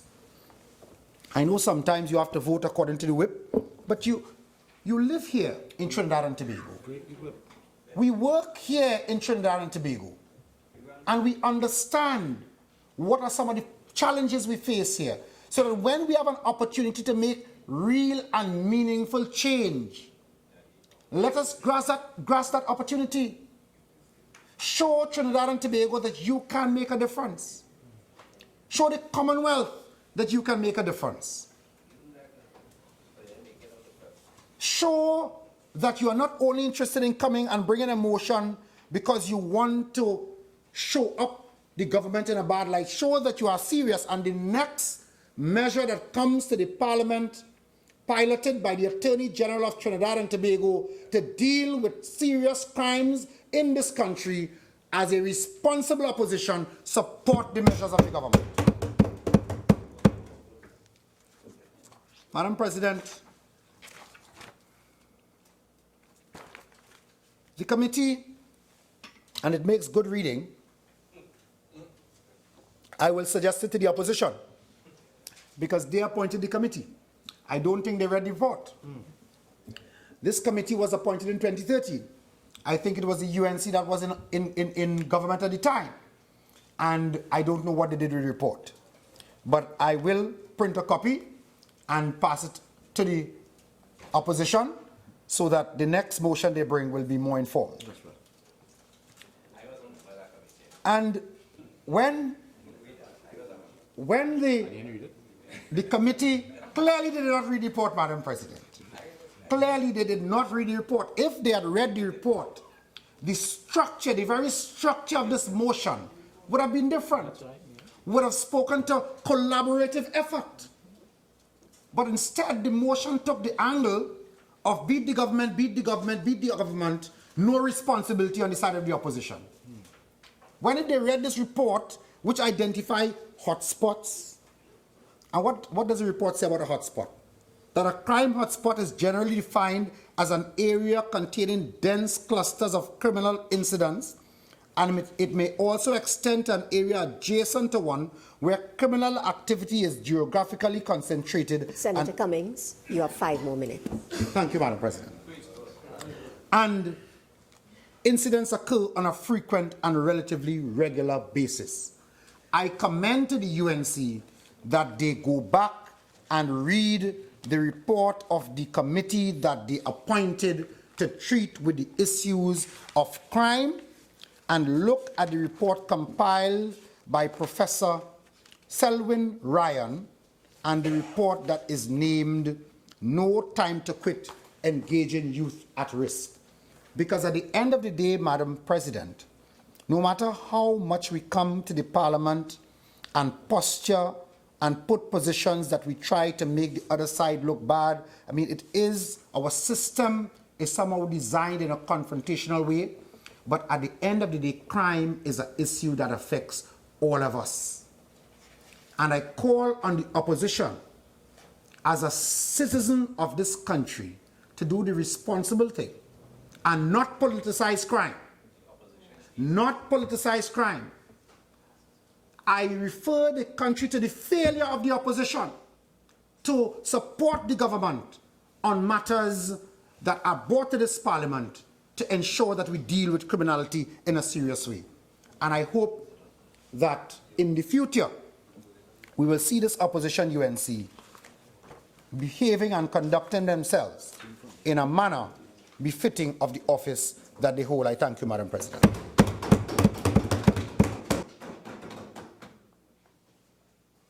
Senator Moore. Thank you, Madam President. Madam President, let me orient the intention of my contribution in the House at this time. At this time, there are voices opposed to this government as represented in Tobago, and these voices have no place or find themselves nowhere in either of the Houses of Parliament, neither here or any other place. While there are office holders in these 2 houses that valiantly attempt to capture and articulate the mood of the day-to-day Tobagonians on the issue of crime, our day-to-day struggles with water, with tourism, and all other related aspects, these people, though concerned, are no more than onlookers, not really affected or true participants in our story. They are not even second-hand recipients of our complaints or point of view. We have always maintained that Tobago is old enough to speak for itself.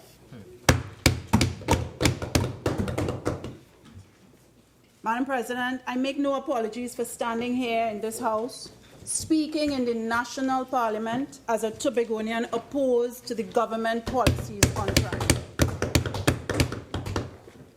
I make no apologies standing in the national parliament as a Tobagonian on behalf of other Tobagonians opposed to this government and their lack of policies on crime. I make no apologies for finding new ways for Tobagonians to be heard as more and more doors shut in our faces and this government pretends that our voice is its voice. Madam President, even PNM people are not PNM every day. Tobago is not PNM country. In fact, right now, Tobago is PNM hostage.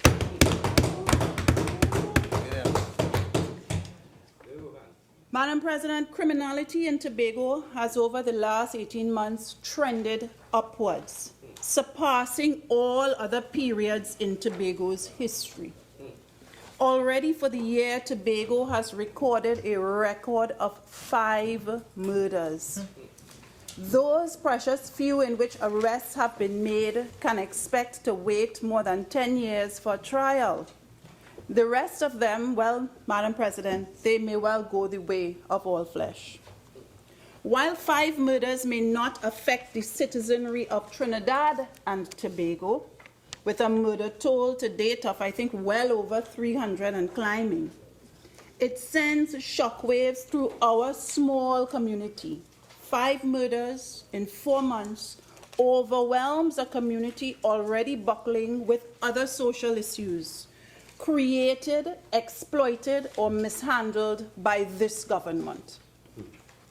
It is not only the significant uptick in murders that is cause for concern on an island of 55,000 people. These people mostly leading peaceful lives and going about their business. It is the uptick in other major crimes as well.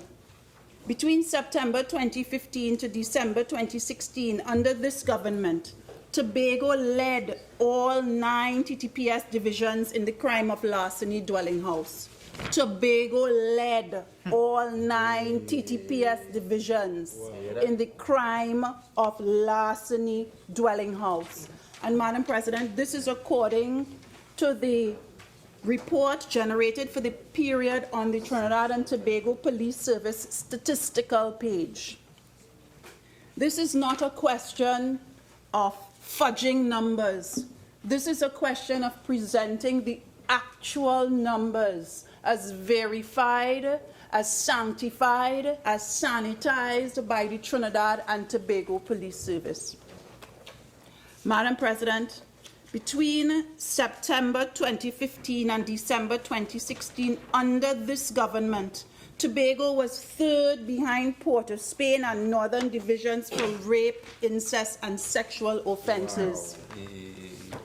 Madam President, crime, I agree with the Honourable Senator, crime ought not to be politicized. When a bandit invades your home, he does not ask for your PNM party card. He does not ask for your Tobago Forwards party card. He does not care whether you are COP or have never voted in your life. However, Madam President, the responsibility to make sure and to do everything that is possible to ensure that no bandit enters your home, that responsibility falls on the shoulders of the government. It might be unpleasant. It might be unfortunate. The government might not have the wherewithal to bear the burden of this responsibility. Nonetheless, the responsibility falls to them. Yes. And, you know, I listened to the Honourable Senator, who was at pains to say to this Honourable House and to all who are listening that this government is powerless to make an impact on crime unless the opposition supports. The effect of that theory is really to say to the population that the opposition is the intellectual Viagra of this government.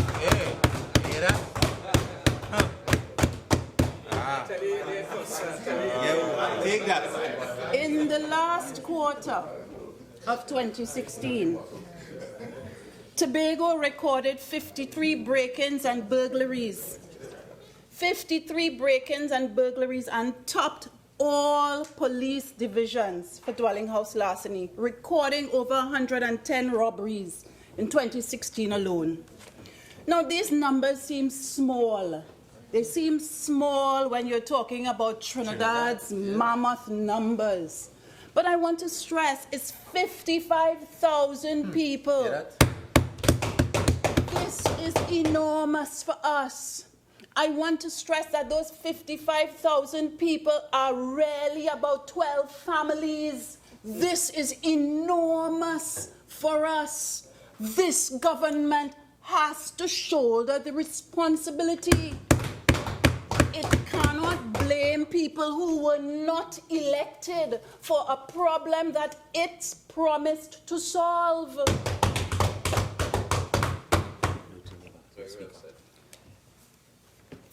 These figures, Madam President, are uncomfortable truths.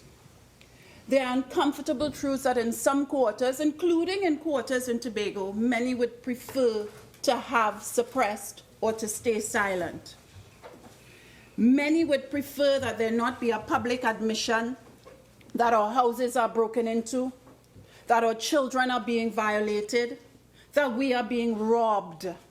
Many would prefer that we are silent, that while all these things are going on, the government is also silent.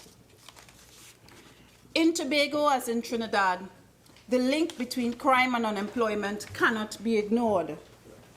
The government, when it took the decision to close the Ministry of Tobago Development, rendered over 400 people unemployed and ceased the training of another 200. Wow. This training would have given people marketable skills and set them on a path to some sustainability. That sustainability would be needed more and more now in these perilous times. Well, Madam President, where are these people? How many of these now unemployed, untrained, partially trained people have flirted with crime?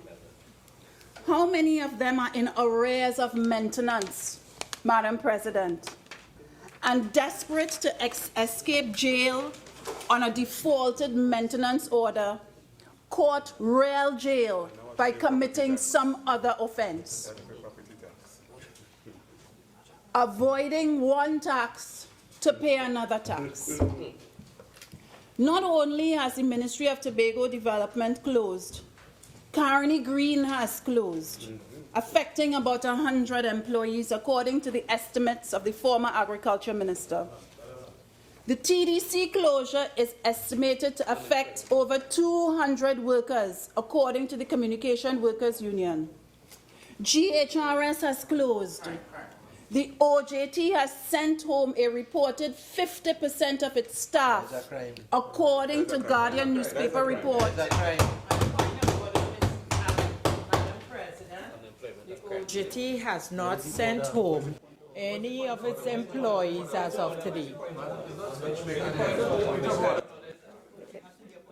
Continue, Senator Moore.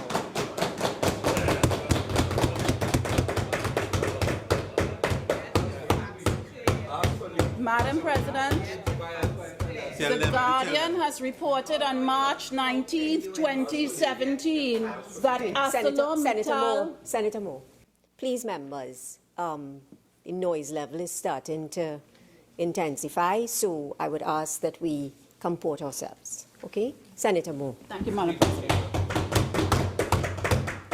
The Guardian reported on March 19, 2017, that ArcelorMittal has closed its doors in March 2016, resulting in about... Point of order, 46-1. No, Senator Moore, continue, please.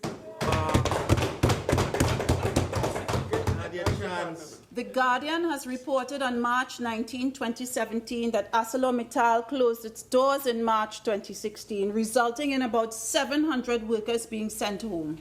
Centrica has terminated 200 workers last year, Repsol 11 workers in January, OS Constructura laying off 900 workers in April 2016. RBC is in on the act, sending home 20 workers. In an interview published on January 3, 2016, former head of NSOC, Commander Hira, warned that current economic challenges would influence crime trends. He said that there could be as much as a twofold increase in violent property crime, such as robbery, during a period of economic stress. He predicted an increase in homicides. Well, Madam President, Tobago is living this and is breathing this. Many of these closures previously recited have occurred in Trinidad. But, Madam President, 300,000 Tobagonians live and work in Trinidad, and their relatives depend on their remittances. Moreover, criminals, like the rest of the population, enjoy freedom of movement. And what is easier? What is easier than starting over in a brand new place with a few of your criminal friends? As the Calypsonian says, come, let we go to Tobago. This is not conjecture. This is not conjecture. The police report a migration of criminal pests from Trinidad to Tobago. And I want to remind this honorable House and honorable Senator that her colleagues have repeated that crime has no political side. So that if that is so, I stand here reporting on crime in Tobago, because it cannot be, Madam President, that only the PNM could talk about crime, or the UNC could talk about crime, but the COP can't talk about crime, and the Tobago Forwards can't talk about crime. We do not subscribe to that. Madam President, if crime is a national issue, then all hands are on deck complaining that the current government... Just have a, members, please, can we listen to Senator Moore in silence? If crime is a national issue, Madam Speaker, then all segments of this society, whether they are in government, opposition, or nowhere, have a duty and a responsibility to come to this Parliament, whether they have the privilege to sit here or to stand outside, Madam President, and say to this government, we call you to account. Yeah.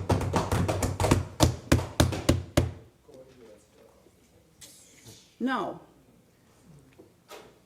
the police, Madam President, in Tobago confirm reports of a migration of criminal pests from Trinidad to Tobago. And Tobagonians can attest to the non-residents who contribute to their terror. What is the plan? The plan cannot be to blame a government that no longer sits. What is the plan? The plan cannot be to beg the opposition to give you an idea. That is not a plan. What is the plan, Madam President? The plan must be, and the government must take the responsibility, hard as it is. The government must take the responsibility, in the Tobago context, to monitor criminals as they migrate from place to place. That has to be step one. You want to know where the criminals are going. And why is Tobago concerned about criminals visiting us? Because, Madam President, this government has said that we are the next frontier of Forex in Tobago, that we in Tobago hold the tourism product with which they will break through. Madam President, if I could have some assistance. Thank you. This government has said to us, thank you very much. This government has said to us in Tobago that we sit at the forefront of economic diversification, bringing Forex into the Trinidad and Tobago economy via our tourism product. Crime puts the tourism product at jeopardy. Crime puts the government's attempts at economic diversification through tourism in jeopardy. Crime jeopardizes the government's own plan to take this economy forward. So they must be concerned. Madam President, what is the plan? We must build out appropriate registers, including the sex offenders register, so that communities can be put on alert. And I remind you of the statistics in Tobago regarding indecent assaults and sexual offenses. The plan must include constructing an adequate prison plant for Tobago residents convicted of petty crimes, so they are not transferred to and transplanted in the University of Golden Grove, where they graduate with a BA in Bacchanal and a Master's in Mischief. The plan must include developing and implementing, before the closure, particularly of government institutions, a plan of adequate counseling and retraining options, because, Madam President, suicide is a crime too, and there is an uptick in that. I want, if you would permit me, Madam President, to deal with crime and transport as it relates to Tobago. There is a tendency when we address criminality, we forget that not all crime is blue-collar crime. And we also forget that there's a colloquial meaning ascribed to the word crime. Tobago has been confounded with the Galatia issue over the last month, as the debate on that issue and the resultant uncertainty has been bad for commerce, enterprise, and tourism. It has been put in the public space, Madam President, by this government that there is an element of criminality associated with the procurement of the vessel in the first place, and that such criminality will not be condoned. As this vessel was the lifeblood of Tobagonians over the years, we feel that we have a vested interest in this matter. The Tobago opposition and the Tobago Forwards want to applaud this government for the bold step we see in its determination on this issue to begin to address white-collar crime, procurement, and procurement misfeasance. But, Madam President, in all honesty, we would be more comforted if the file with regard to these alleged crimes are passed to the correct agency, to the desk of the DPP, rather than to the desk of the Attorney General, who is, of course, impotent to deal with crime and its persecution and its prosecution. Additionally, and unpacking the government's concerns with regard to white-collar criminal issues surrounding inter-island transportation, Tobago requires, in the government's need to fix crime, Tobago requires assurances that the current sea transportation arrangements are not similarly tainted. And so we expect complete transparency will refute any allegations of criminal conduct, public misfeasance, or corrupt acts in the tendering process of these brand new, spanking, yet inadequate vessels. As said before, Madam President. Thank you. As said before, crime in Trinidad and Tobago has many nuanced meanings, Madam Speaker, and we regularly refer to the crimes of bad grammar and the crimes of failing wardrobe. In the case of inter-island transportation, the mishandling of the entire affair has been equivalent to a crime perpetrated on Tobago, its residents, and its business owners. There are some matters that must be investigated with regard to this issue. Madam President, we must investigate with the same thoroughness that we demand investigations into the procurement of the Galatia in the first instance. We must investigate the deliberate decision to source vessels that were specifically unfit for purpose.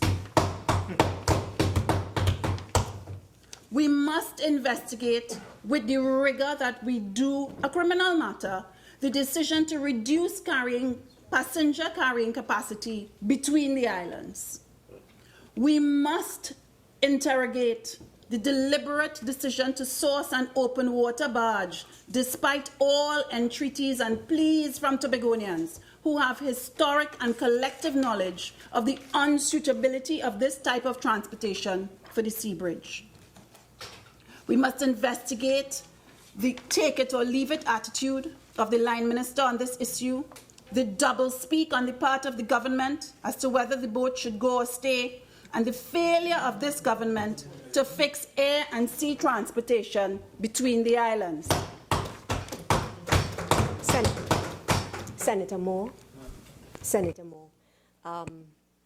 Just on a point of relevance, you started off on one aspect of relevance, but you're straying now. So I would ask you to seek to be more relevant on the motion.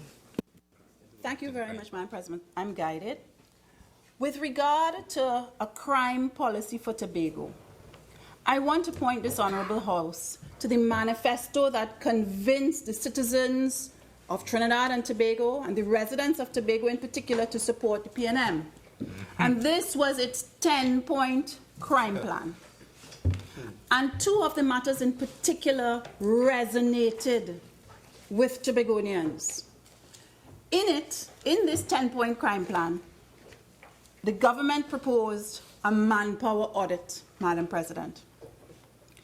It suggested that police experts would immediately conduct a manpower audit of the police service with the goal of producing more effective and sustainable policing derived from knowing the personnel available, the personnel required, and how they should be deployed.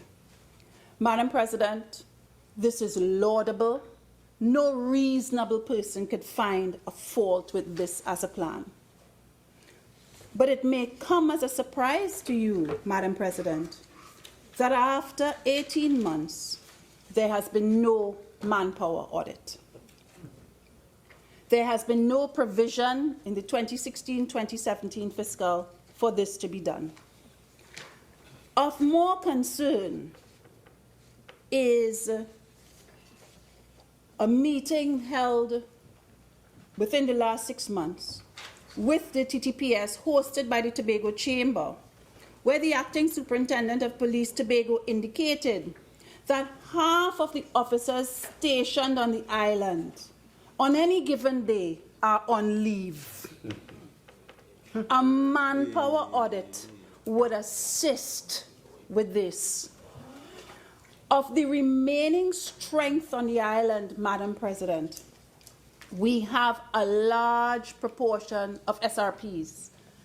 These are supplemental to the regular strength. So they're not there every day. They don't work the same hours. They don't labor under the same terms and conditions. So when you boil it down, Madam Speaker, Madam President, with no manpower audit, with the government policing Tobago by VAPs and by accident, when on any given day, half of the strength is on leave of some type.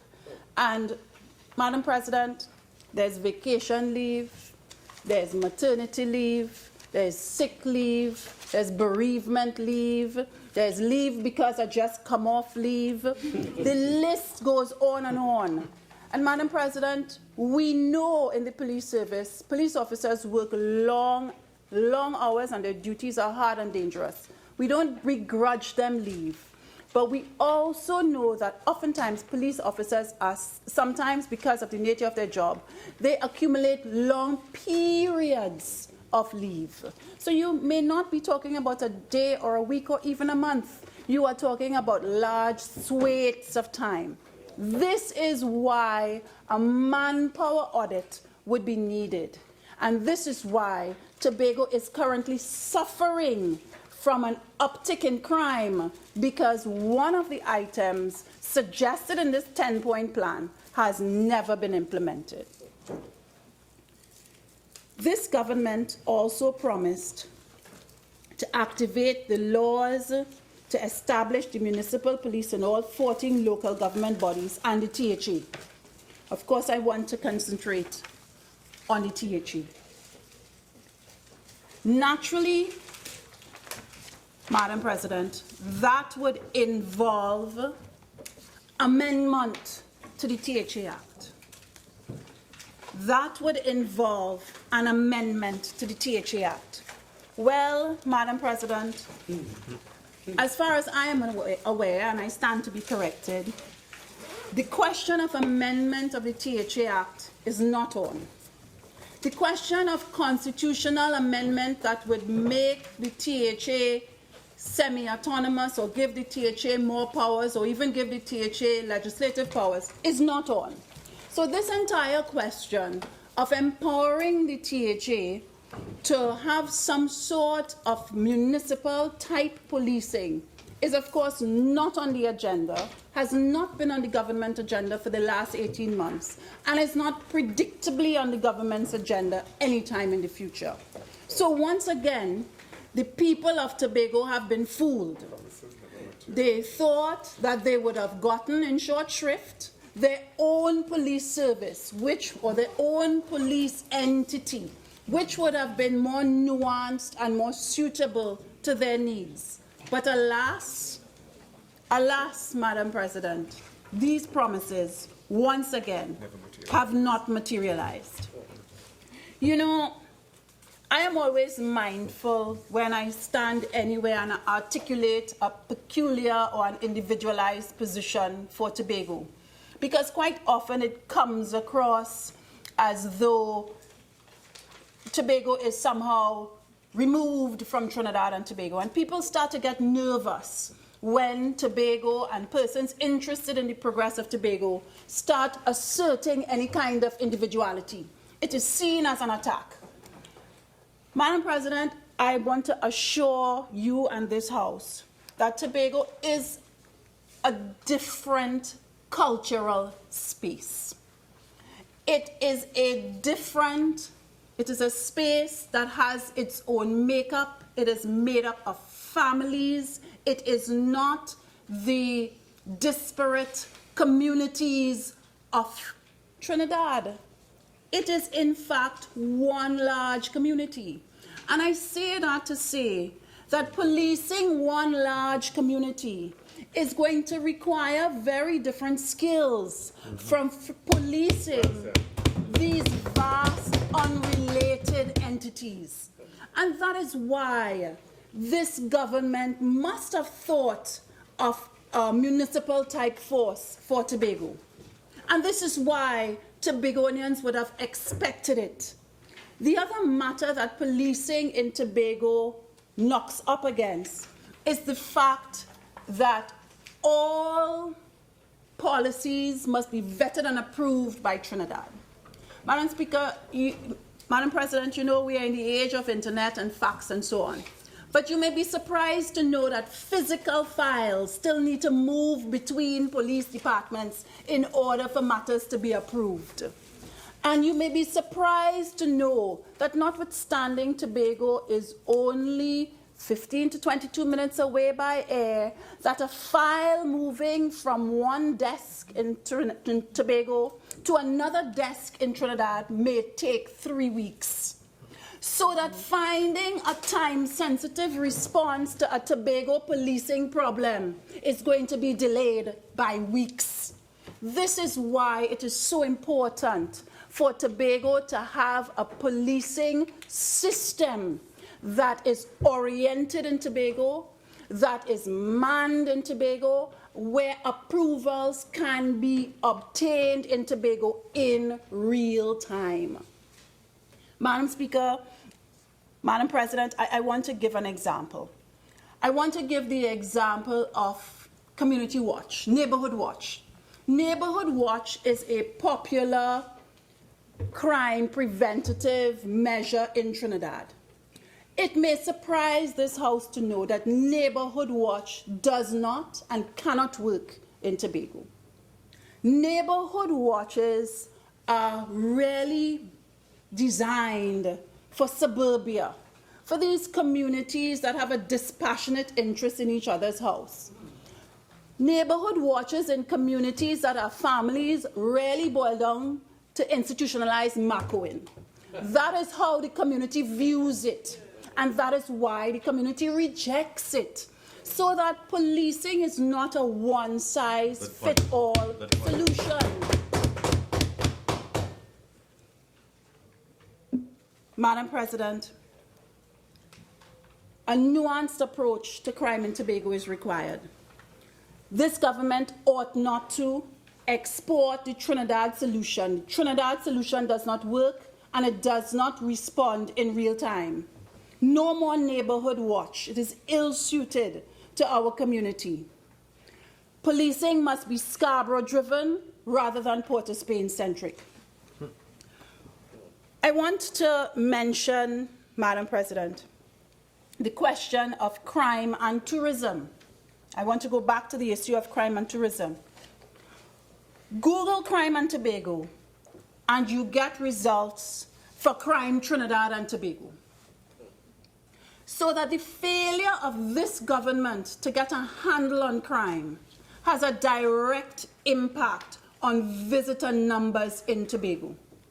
And I want to remind this Honourable House that the government's position appears to be that the numbers for occupancy rates in Tobago over the last period measured is around 37–38% average.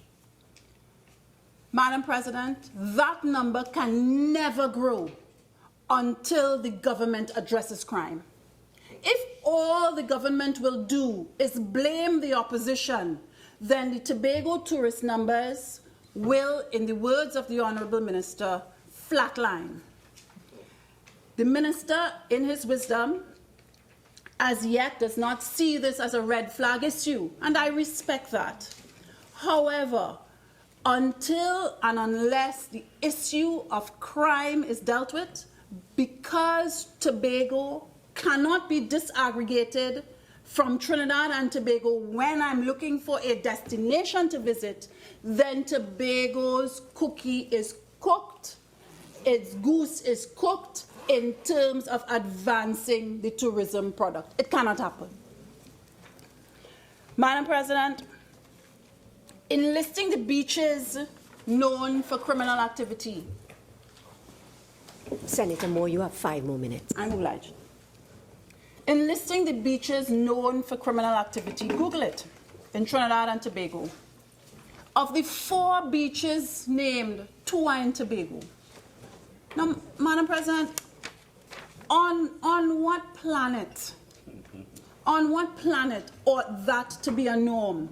You Google beaches, you get, do not go to these 4.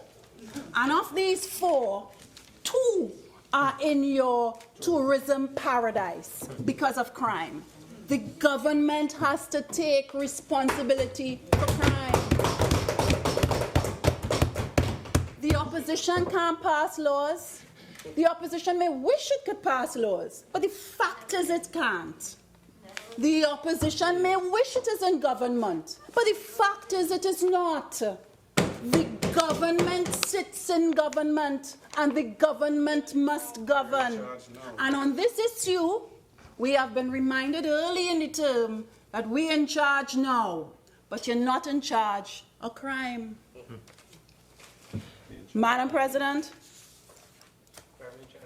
unless there is a crime plan that addresses Tobago's vulnerability, addresses our position as a forex earner via tourism, then the tourism product will fail. Unless the crime levels adjust, then Tobago can expect that its tourism product will continue to see subpar occupancy numbers, and it will not be able to participate in a global and regional improved trend in tourism revenue.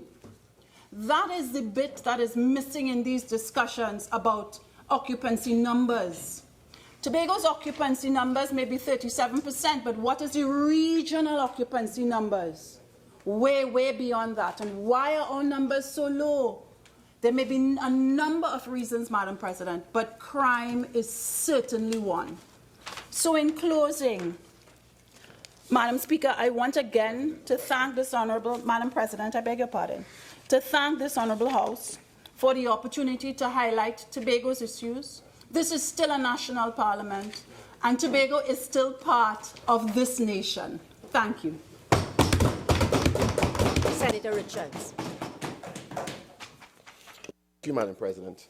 It's an honor to be able to contribute to this motion raised by Senator Sturge, and we're at the responsibility of the government to ensure public safety and security through the maintenance of law and order.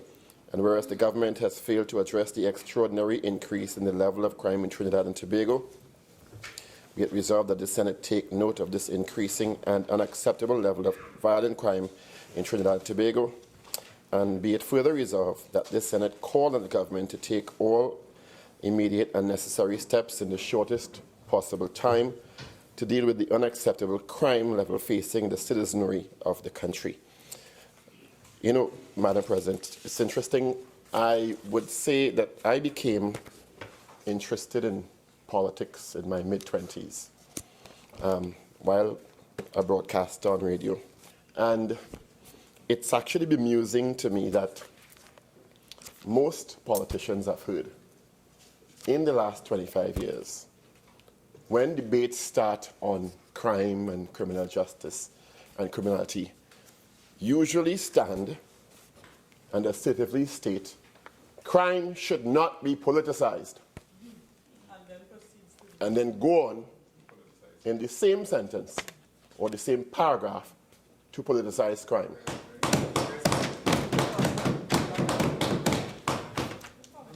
In any incarnation of any administration and opposition, no one is absolved from this. And I think we find ourselves in Trinidad and Tobago, when we think about it, in a crisis, not at the hands of the criminals, but at the hands of the institutions that seem to have crumbled in this country, and critical institutions at that. And we are already fighting for economic justice, social justice, and for the criminal justice system.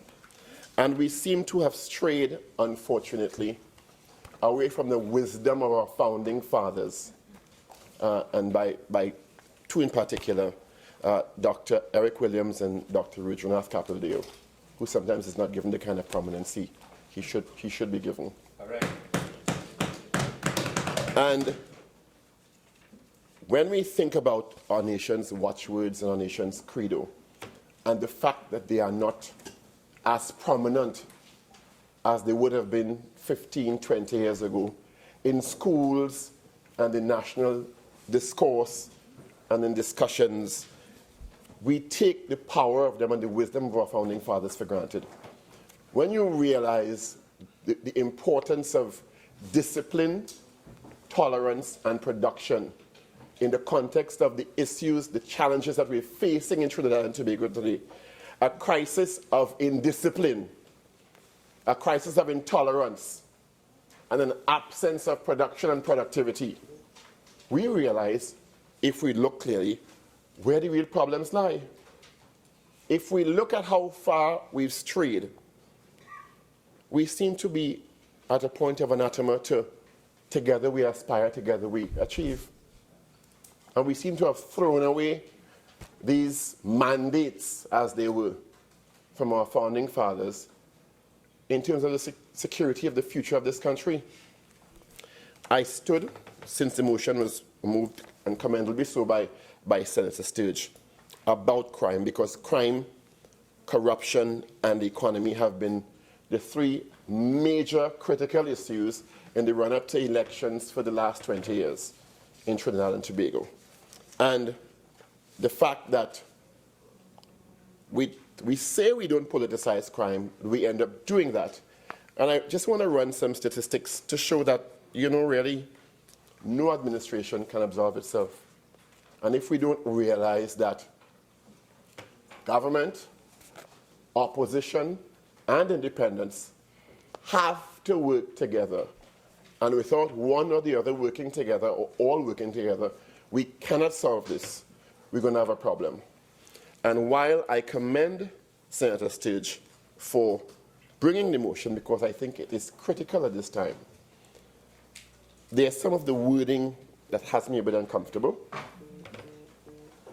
Not that I don't think that his intention was honorable, but where the part that says the Senate calls on the government to take all immediate and necessary steps in the shortest possible time to deal with the unacceptable crime levels facing the citizenry of the country, it sort of implies to me, maybe erroneously so, that it is the responsibility of the government, and Senator Moore just indicated in her contribution, and congratulations on your contribution, Senator Moore, that because the government is in power, the responsibility lies on their shoulders. And I totally disagree.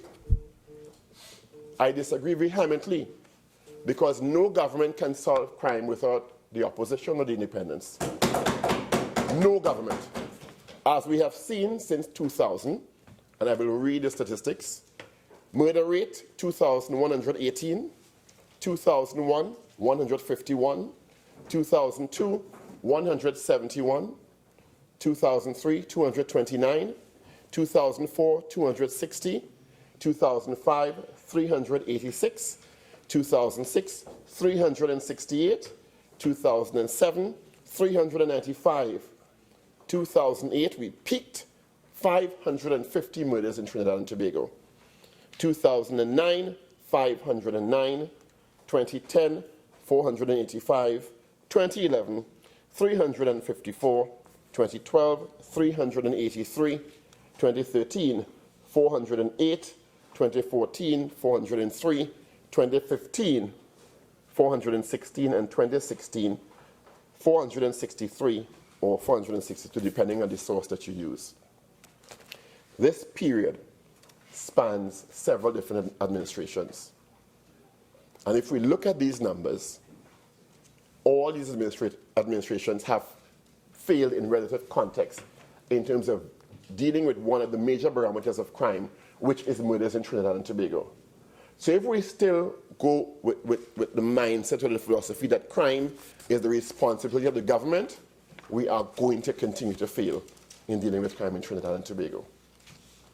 The other issue I want to highlight in terms of dealing with this issue of crime is my deep concern that because we have normalized the murders of males as gang-related in many instances, we have now seen the criminals move to the murder of women and children. This country went into depression 3 or 4 days before Christmas last year with the murder of Shannon Banfield. There was an outrage. Blogs, talk shows. This must stop. This innocent young girl killed. And since then, we have seen the murders of Sylvestine Gonzalez Bernard, Kathy Ann Bernard, Dorothy Hossein, Abila Adams, Jamelia De Reveno, Nadia Sims, Rachel Ramkisoon, Luenda Anthony, Balmati Balchan, Christine Joseph, Celine Amina Thomas, Cynthia Matthews, Cheryl Joan Cooper, PC Nyasha Joseph, Petra Manwaring, Charlene Sumai, and 3 others, bringing the total to 19 since just before Christmas last year. So while we went into an uproar for Shannon Banfield, there were 18 additions to her in terms of women and girls, which is a frightening development. And this is not to diminish the abhorrence of the murders of males, even if they are gang-related. Because we sometimes seem to want to find comfort in the fact that, well, he was a member of a gang, so his death means nothing. And we don't have to worry about that because it's not our family. It's she and he raised a gang leader or a gang member, so they deserve to die, and we shouldn't take them on. And that is why we find ourselves in this position. In addition to the 19, let me read some reported rape statistics to show how critical the issue is and to underscore the fact that if we continue with the mindset that it's the government's responsibility because they are in power, we are sadly mistaken and we will continue to be lost. It is everyone's responsibility. Government, opposition, independents, the church, the schools, every single person in this country. Rapes, 2008, 670. 2009, 642. 2010, 632 reported rapes. 2014, 829 reported rapes. And if we know, if we are accurate with statistics on rape in any jurisdiction, we know that this is just a drop in the bucket. This is probably less than half, and I'm being very conservative by saying half, of the number of rapes that are actually occurring in this country. That is not even counting assaults and abuse, psychological, emotional, and physical. So I think we really need to get off the mindset about crime being any particular entity's responsibility in this country, because that is part of the counterproductivity we're facing in dealing with crime.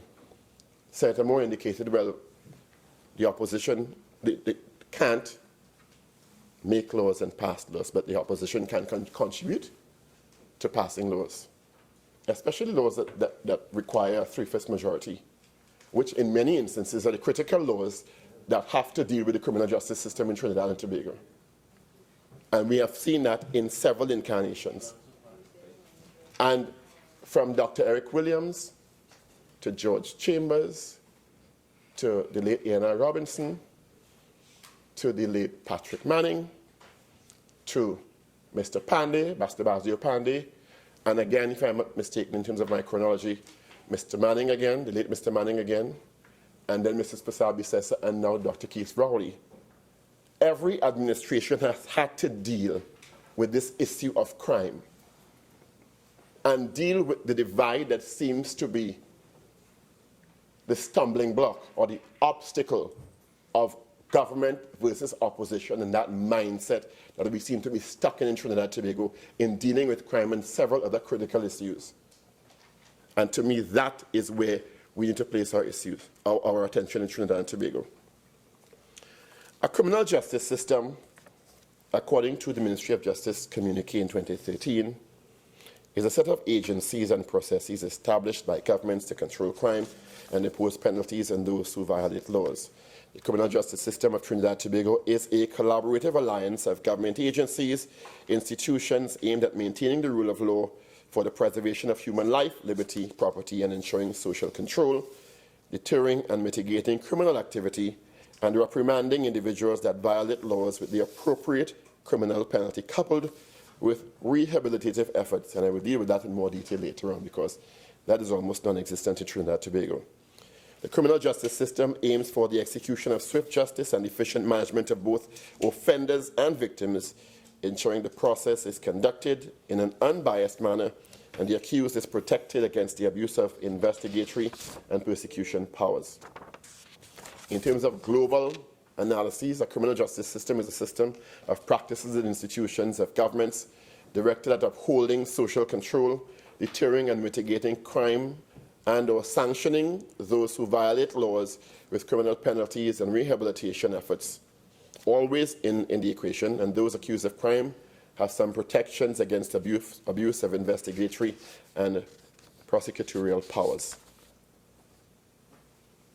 Basically, those are the issues that, to me, we are facing when we're trying to deal with the crime in Trinidad and Tobago, or any other jurisdiction for that matter. Let me start with the issue of the education system, which many will realize is my deep passion, but I won't stay too long on that because I want to deal with the issue of the police service and also the penal system in Trinidad and Tobago. And we have to look at the way we identify behavioral issues in young people, because right now we are trying to corral the horse long after it's bolted. I listened with horror recently. Discussion on Carnival every year. We wheel everybody from Boxing Day. We intensify the celebrations the week before Carnival. Productivity drops to an all-time low. We clock in work and clock out because we have all-inclusive to go to. So we party the week before Carnival. Monday and Tuesday off in most instances to play mass. I am not against Carnival. And Ash Wednesday, we take an extra day. So the issue has come up that, well, the absenteeism levels in schools on Ash Wednesday and what is now described as Ash Thursday is very low. The solution proffered: take the rest of the week off. That is how we identify and solve problems in Trinidad and Tobago. We don't look at corralling the indiscipline. We extend it, or we suggest that it's extended. That is how we seek to identify and solve problems. And that is symbolic of how we seem to deal with everything. We have a problem last Wednesday, take Thursday and Friday off. And in some instances, they'll get even bolder and say, you know what, I'll take an extra Monday off after that because I could fly to Miami if I could get it for an exchange. We have an issue recently of indiscipline in schools. The suggestion is shorten the lunch hour. Shorten the lunch hour. Not find out why the indiscipline is happening, you know. Presume that if they have 30 minutes instead of 1 hour, it will have no indiscipline. How does that make any sense? Where is the empirical evidence to support even the mention of the suggestion in open air?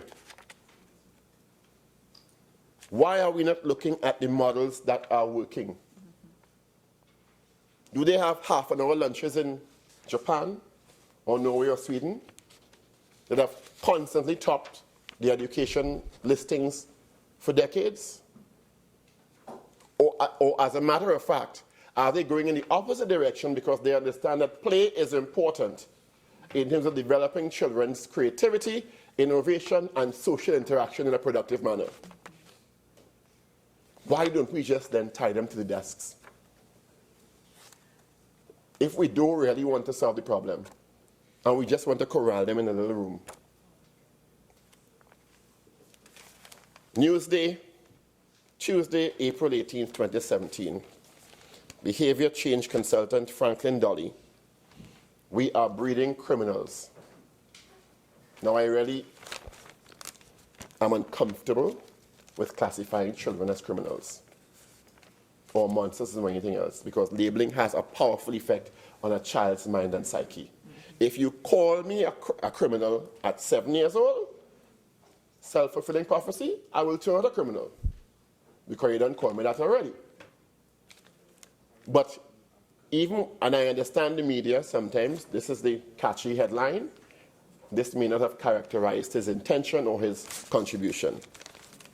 but he has made some very interesting points in between about how our education system is contributing to the problem down the line that we're trying to solve by policing and extremely punitive measures.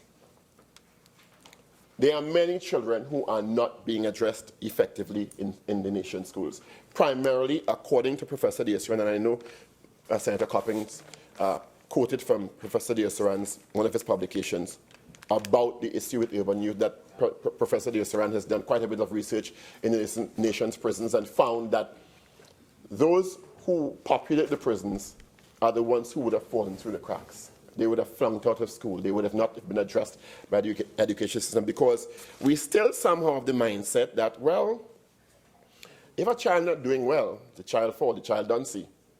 So let's move on to the next child who bright, which is not the mindset in the developed world. In the developed world, there is a heavy focus on those in the lower 30th percentile, the ones who are not coping with the curriculum in the system, because those are the ones who are most vulnerable. Those are the ones who, if they cannot work within the system, are going to fall prey to the criminals and the gangs. And we still have not effectively gotten to the point where our education system is dealing with those who more than likely would have some undiagnosed learning disability.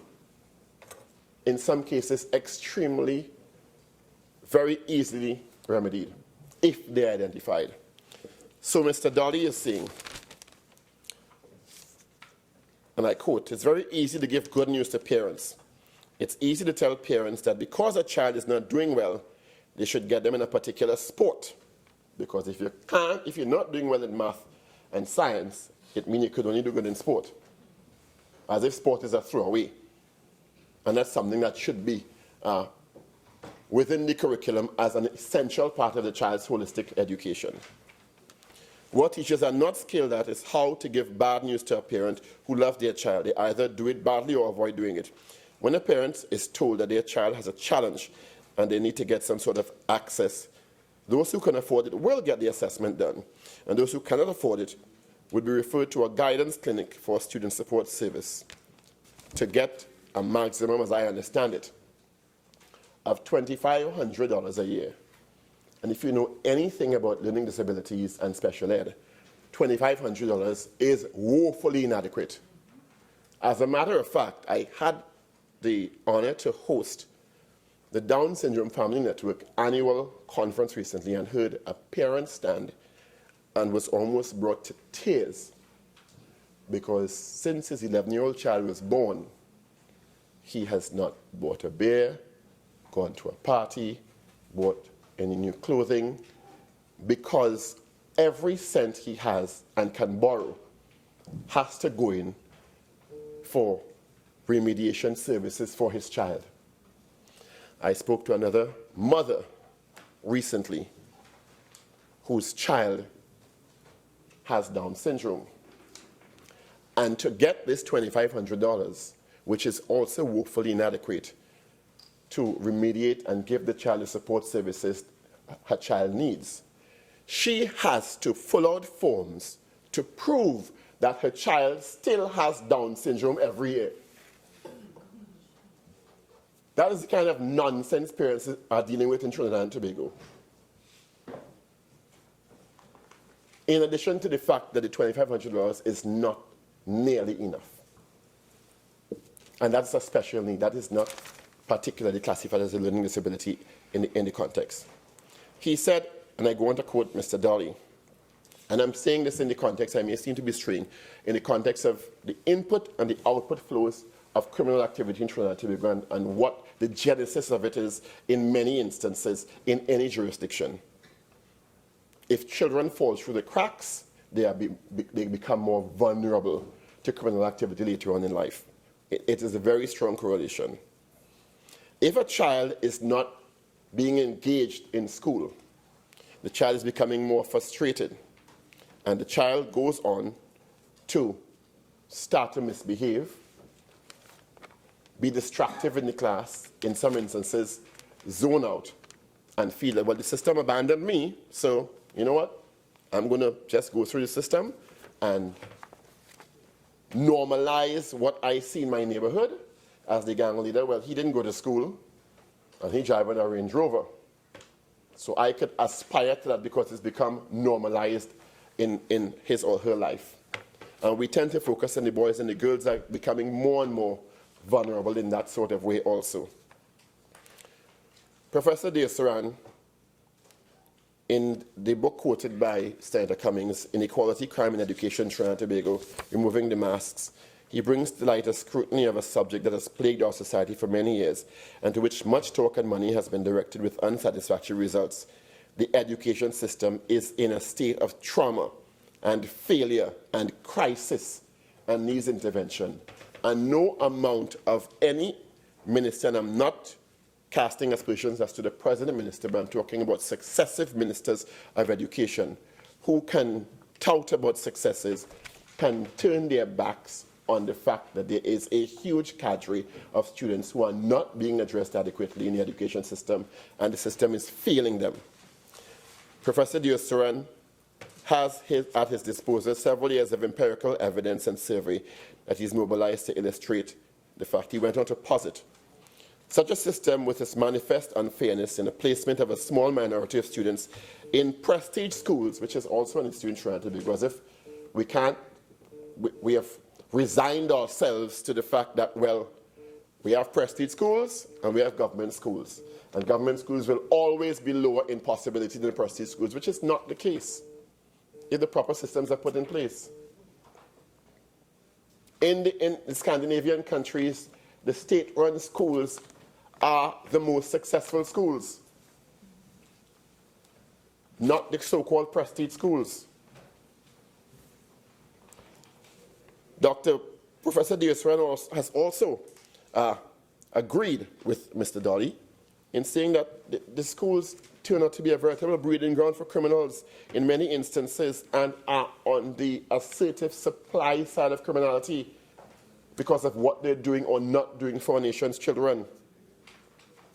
It is a significant part of the real problems with students being allowed, and we are comfortable with it in this country, to fall through the cracks, because every year students are writing SCA next week, Tuesday I think it is, on the 4th. And when the results come out, there's a tendency for heavy focus on those who have done well. And that's right, because they've worked hard. But we also need to equally focus on those who have not done well, because there's a reason they did not do well. It's not because they're duncy or they're stupid. It's because the system is failing them. When more than 15% of any population is falling below the cracks or not making the benchmark, it is not the child, it is the system that is failing. We must get to the point, and you know, the interesting thing is our Constitution mandates that education is a right, and a parent has the right to send a child to the school of their choice. But can that school of choice really provide what that child needs? Because children are not apples. They're individuals and they're unique, so they all have special and different needs. And yes, the system will catch and provide for most, but there are some, more than 20%, who need different kind of attention and differentiated instruction. The other issue that we're facing in our schools, and we seem to want to gloss it over these days, is the issue of how much violence and abuse a child faces at the primary and secondary level in the school, in our country, and what impact that has on the child's psychology and personality later on. Because if you talk to 30 parents, they will tell you, more than 75% of them will tell you that their child has complained about bullying and abuse that is affecting their functioning in the schools, that is not being addressed. In many cases, it is being covered up by administrators because they just don't want to deal with it. And it has to be dealt with in a proactive manner. We have to assume every school has bullies.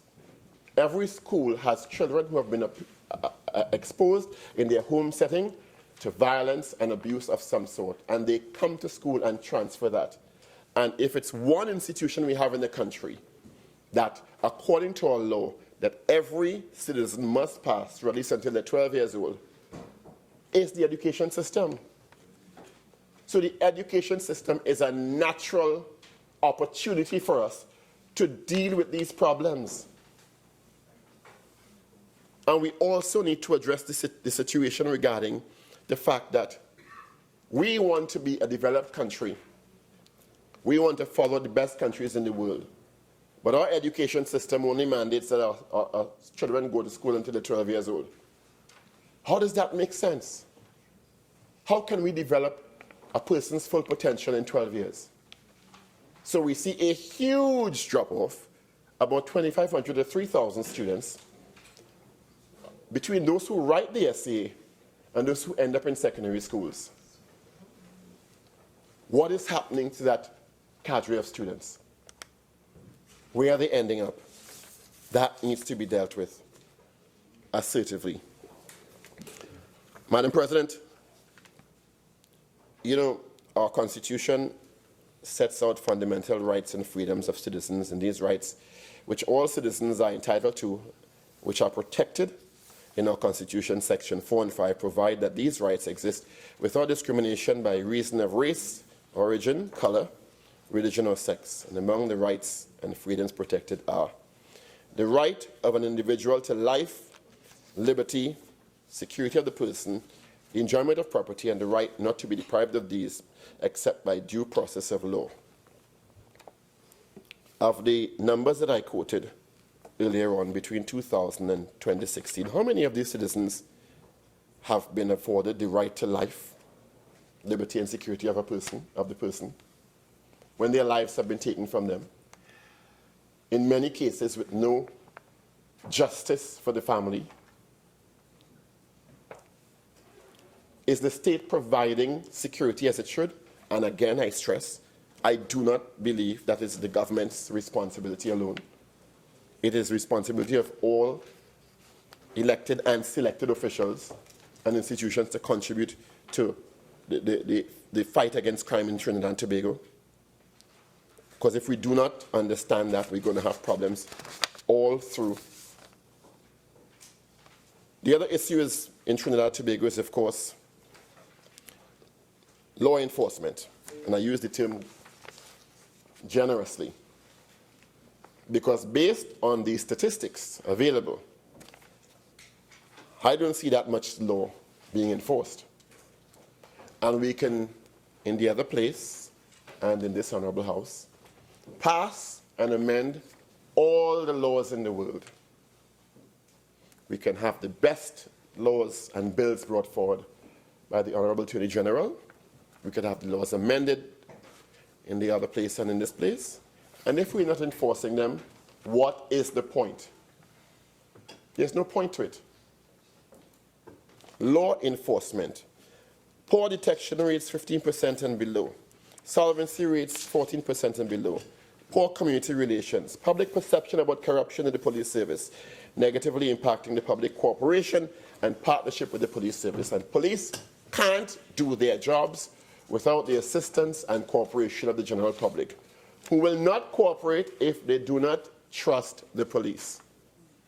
The tragic thing about that is the majority of our police service members, men and women, are hardworking and trying to be honest. Madam President, I have a friend who was a police officer, whose name I shall not divulge, who joined the service about 14 years ago and was determined to make a difference.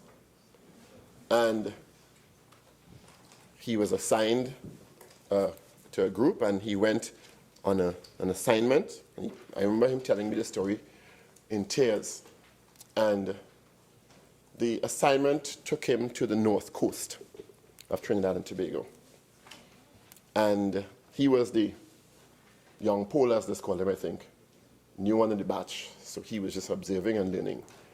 And he observed the group position themselves by the sea and lights flashing. And a vessel came ashore and dropped a parcel, and he said, "What is that about?" And he was told, "Shut your mouth and comply, because, quote unquote, when we go in and runs, it have police in front of you, and it have police behind you. And bullet do have no eyes." So he complied. He shut his mouth, which automatically made him complicit. And he stayed 5 more years in the service, and he got out, because that is not the life he wanted for himself. Senator Richards, you have 5 more minutes. Unfortunately. Where does his time go? Anyway, that is the sort of issue we're dealing with, and we're seeing assertions by Police Complaints Authority Director David West for the expanded powers of the Police Complaints Authority. That is not beyond this Parliament. Because the more confidence we have in the police service, the more cooperation we'll get from the general public. I don't know where the time flies, but I wanted to deal a lot with prison reform and the fact that we have had so many instances of the prisons in Trinidad and Tobago being less than what they should be. The jailbreak in 2015, where the police constable lost his life, which shut down Port Spain and had the country unnerved. The recent huge drug bust at the prison. Allegations of access to inmates in and out, and people coming in and out for entertainment purposes. And the list goes on and on in terms of a lack of proper restorative justice systems. And recently, the Honourable Prime Minister commended Wayne Chan's Vision and Mission for the work they're doing. But this, when you look at the recidivism rates in Trinidad and Tobago, 61% and more, you realize that we're recycling criminals. In Netherlands, they will close 5 prisons in the next 5 years because the cost of maintaining these prisons are too high, and they have had a steady decline in the crime rate, and now they simply have no or very few inmates, so they have to find other uses, other purposes for prisons in these countries, because they are heavily focused on rehabilitation and restorative justice, because they know the larger percentage are not death row inmates. They will not spend their life in there. They will come back out, and they need to be rehabilitated and transformed to be productive citizens in Trinidad and Tobago.